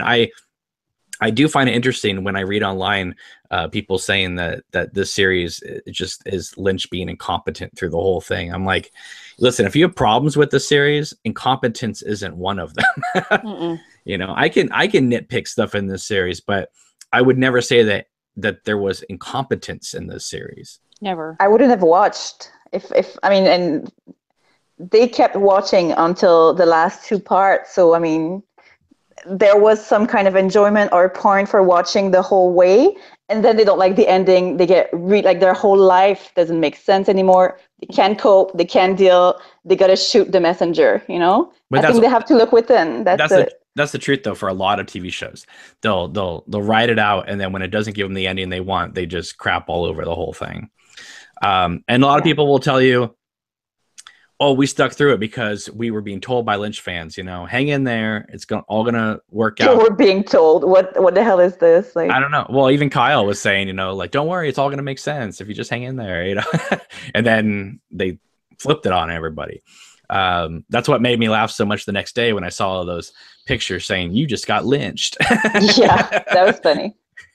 We did though, but thank you for it. I mean, I like to be lynched. Otherwise, I'm bored AF, you know? So thank you for this. Right. If there was one thing that kind of threw me that first night was when I watched Twin Peaks, I want to watch Twin Peaks, even if it's a different version of Twin Peaks. I felt like I got kind of that last half hour Mulholland Drive thrown in there, where it's like, okay, now you have to reinterpret everything that we've just seen. But on the rewatch, it's not that at all. It's not Agent Cooper realizing he's always just been this Richard guy and he's imagined this whole series of Twin Peaks. It was just a dream. Yeah. Yeah. I don't believe for a second that it was all just a dream. And so it's not Lost Highway. It's not Mulholland Drive. They actually Lost Highway was, Bill Pullman not knowing he was turning into somebody else. And then all this stuff happened. I mean, Cooper and Diane knew, they said things are going to be different when we go forward. So they're aware of their actions. They're in control of at least taking that next step. The universe didn't play a trick on them as it did in Lost Highway, Mulholland Drive, and Inland Empire. They are in control of their they may not be in control of their ultimate destiny, but they are in control of whether or not they want to take that first step. Yeah. So, and I think that's in a way, Twin Peaks is religion. It is life. It's the idea of you may not know what's on the other side, but it's important to take that first step. Yes, and also when people pass away, when people die, when TV shows end, you don't have all the answers. Like, you don't wait like, oh, I've accomplished everything, so now I may die. I mean, that's life, and it's kind of, it goes back to the log lady, and there's some fear in letting go and stuff, and that's traumatic for a lot of people, and rightfully so, because it reminds them of life, I suppose, like deep. I love like Freud and stuff like this, but I think it resonates with the frustration of like not knowing and something ending. But I think it's brilliant, and in the thing I read in Entertainment Weekly where Lynch was speaking about that season, he basically said that, and so I felt so proud of myself for saying it before he did. But yeah, he's just like, in life you don't get all the answers, so stuff your face with that and deal with it. I like him. Well, good job, Annie. Thanks guys. And since it wasn't really answered in this new series, except the fact that if you go by the logic of it, Annie was never killed, I'll ask you, how's Annie? Since that is your channel on YouTube. She's doing pretty well. She likes it. She's so happy. Don't worry about Annie. She's just living on YouTube now forever. I don't know what I'm saying. It's too bad you can't, work at the real Double R Diner, because you could like do your video blogs like from behind the counter as Annie. I'd love it. Wearing that little uniform. I'd be a pretty bad waitress, though. I was a waitress for 2 weeks and I got fired in New Zealand. I don't know why I got fired. I was good and nice. Listen, I gotta tell you, waitresses or waiters, I marvel at their balance, because I could never carry 5 dishes like that. Yeah, it's stressful. It is. Yeah, it stresses me out watching them come to my table. Yeah. So. Anyway, well, this has been an amazing, just wild summer of David Lynch, and I can't believe it's over, but I also feel like in many ways the discussions are just beginning. So, and what's really crazy is that 3 months ago I didn't know either one of you, and here you both are discussing the finale with me. Yeah, so, that's awesome. So. Mandy, I want to start with you and say thank you so much for reaching out to me via email a long time ago and having the guts to come on these things. I know this isn't your natural wheelhouse, is to get on video podcasts and start talking about your ideas and theories about TV shows, but I want to thank you for doing that. It's been my pleasure. Thanks for putting up with me for this long. It's been awesome. So yeah, it's great. I look forward to more, I just think it's such a great thing to talk about all the time. So yeah, it's been a great adventure. Well, one of the reasons why I like talking about it so much is I don't feel like we're talking about just a TV show. Like I said, if Twin Peaks, the way you look at Twin Peaks is who you are as a person, I feel like discussing the show is more or less a disguised way of us talking about ourselves. So. Manny doesn't agree. I'd have to chew on that for a bit. So, well, you probably are into a lot of different TV shows, huh? Yeah, not like this, obviously, but I've had my I've had a handful of shows that I've been just obsessed with. This obviously being one of them, but it takes a lot for a show to get ingrained in my brain where that's all I think about. Yeah, exactly. And I'm sure that we could argue that no other show, regardless of how obsessed we are with, like even like Buffy or something like that, Twin Peaks is still, it's at the very top of the list. It's it's the first love. Yeah, exactly. Yeah. I mean, I remember my friends talking to me when I was, I don't know, late in high school and college, saying it's funny, like you move on, you watch other movies, you watch other TV shows, but every 3 or 4 years, 5 years, you would just come back to Twin Peaks and remind yourself like, oh yeah, this is it's still as good as it is. And I think the reason for that is Badalamenti's score never dates the thing. Mm-hmm. It still feels contemporary when you watch the original series. Mm-hmm. So yeah, it's a wonderful thing, and I'm so glad I started these podcasts because otherwise we wouldn't all be here now. But Annie, you've kind of come out of nowhere in the 11th hour. You're sort of like Diane in this series, where all of a sudden you're waiting for us outside Glastonbury Grove, and you're like, here I am now.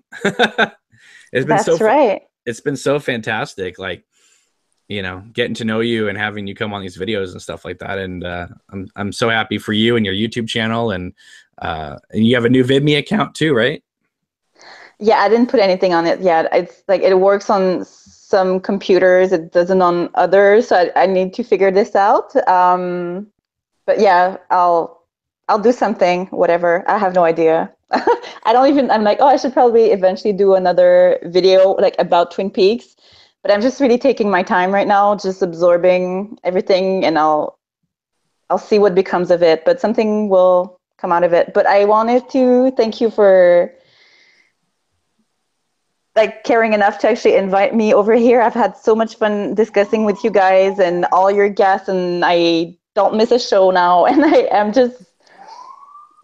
it's just food for thoughts, but it's delicious food, so I like it and I want to keep eating it, you know? So I just worry, are you about to be arrested? Oh, no. Well, am I? I don't, maybe, who knows? Maybe my Topa did something last night when she was shaking hands with Dexter in my dream.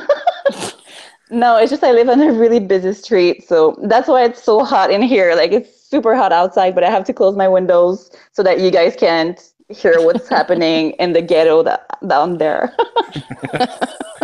Well, and you know what? Go ahead. Oh, sorry. Oh, well, we have such bad timing when like we try to intervene, but it's pretty comical, I find. But I always feel like, oh, when should I talk? And then I find like the exact wrong moment. But when you guys were talking, I was trying to figure out who's the actor who plays the dead guy in Carrie Price's house, because he's probably not even named in the credits, I'm not sure, but he really reminds me of the guy from The Killing, like Joel Kinnaman. It's probably not him, but he looks like him so much. So that's it. That's another of my future investigations. But yeah. Like I've said, the watch along for these initial episodes of the new series has come to a close, but that doesn't mean the conversation stops here. Last question I have for both of you. If you were just sitting there in your house and a knock came on your door and you opened it and it was Kyle MacLachlan in a suit saying, Laura Palmer, I need to take you to Twin Peaks. Would you just drop everything and go like Carrie Page? Yeah, I'd be like, yeah, I'm Laura. I remember my mom. Like, I wouldn't. I'd be like, this guy is completely like insane, but it's Kyle MacLachlan, so let's go. By the way, I'd like to say a confession, right? I actually discovered Kyle MacLachlan in Desperate Housewives, and I hated him so much. I really hated him. So I'm so glad I love him that much now. I'm like, oh, right, he's got a complete other like amazing side that came way before that. And then I discovered all the movies he did with Lynch. You know, I'm working backwards. So I just wanted to say, Kyle, you're awesome. I'm sorry that I judged you because of your wheelchair. So that's it. Yeah. Yeah, no question. Absolutely. I'll grab my coat because I actually know where Washington State is. And yeah, we're good to go. Nice. So, yeah. Yeah. Yeah. I don't think you'd be too paranoid driving around with Kyle MacLachlan at nighttime either. So no. He knows how to handle himself. So. Yeah. So yeah, if anyone attacks you, you'll just boil their gun. So you know. Well, yeah, you're like with a ninja, so it's all good. A ninja in a suit. Yeah. Yeah. Who knows good wine? That's good. And coffee. But if it's Kyle, he'll probably bring a couple of, he'll probably do a little bit of like marketing events for his wine brand as well. So he'll have like a couple of bottles in the back of his car. Yeah, wouldn't that be cool if when they were driving, all of a sudden we got a jump scare of like Ike the Spike jumping out of the back seat, like trying to get them with ice picks and stuff. Cool. I just want to say, Mandy, if you get the soundtrack, it does include that bad hip hop music whenever that girl shows up. Does it? Yeah. Lorraine's theme? Yeah, it's on there. Oh, that's awesome. I was cruising to the grocery store this morning blasting it. So. Oh dear. Yeah, that's awesome. Anyway, all right, I've kept you guys here long enough. Thank you guys so much for watching. Really appreciate it. There's gonna be more videos coming, so be sure to subscribe to the YouTube channel, subscribe to the VidMe account, subscribe to Annie's How's Annie YouTube channel, and when her VidMe account goes up, make sure to subscribe there as well. Mandy, when are you gonna start a YouTube channel? Never. That's what I thought as well. This is literally pushing all my limits. You know what? You never say never, but I like being a free agent. I don't want to be in the forefront. I just want to come alongside. So I'm good. So as it stands right now, that's it. All right, everybody. Well, thank you so much for your dedication and support to my YouTube channels and the VidMe account. I really appreciate it. Take it easy. We will see you soon. Bye.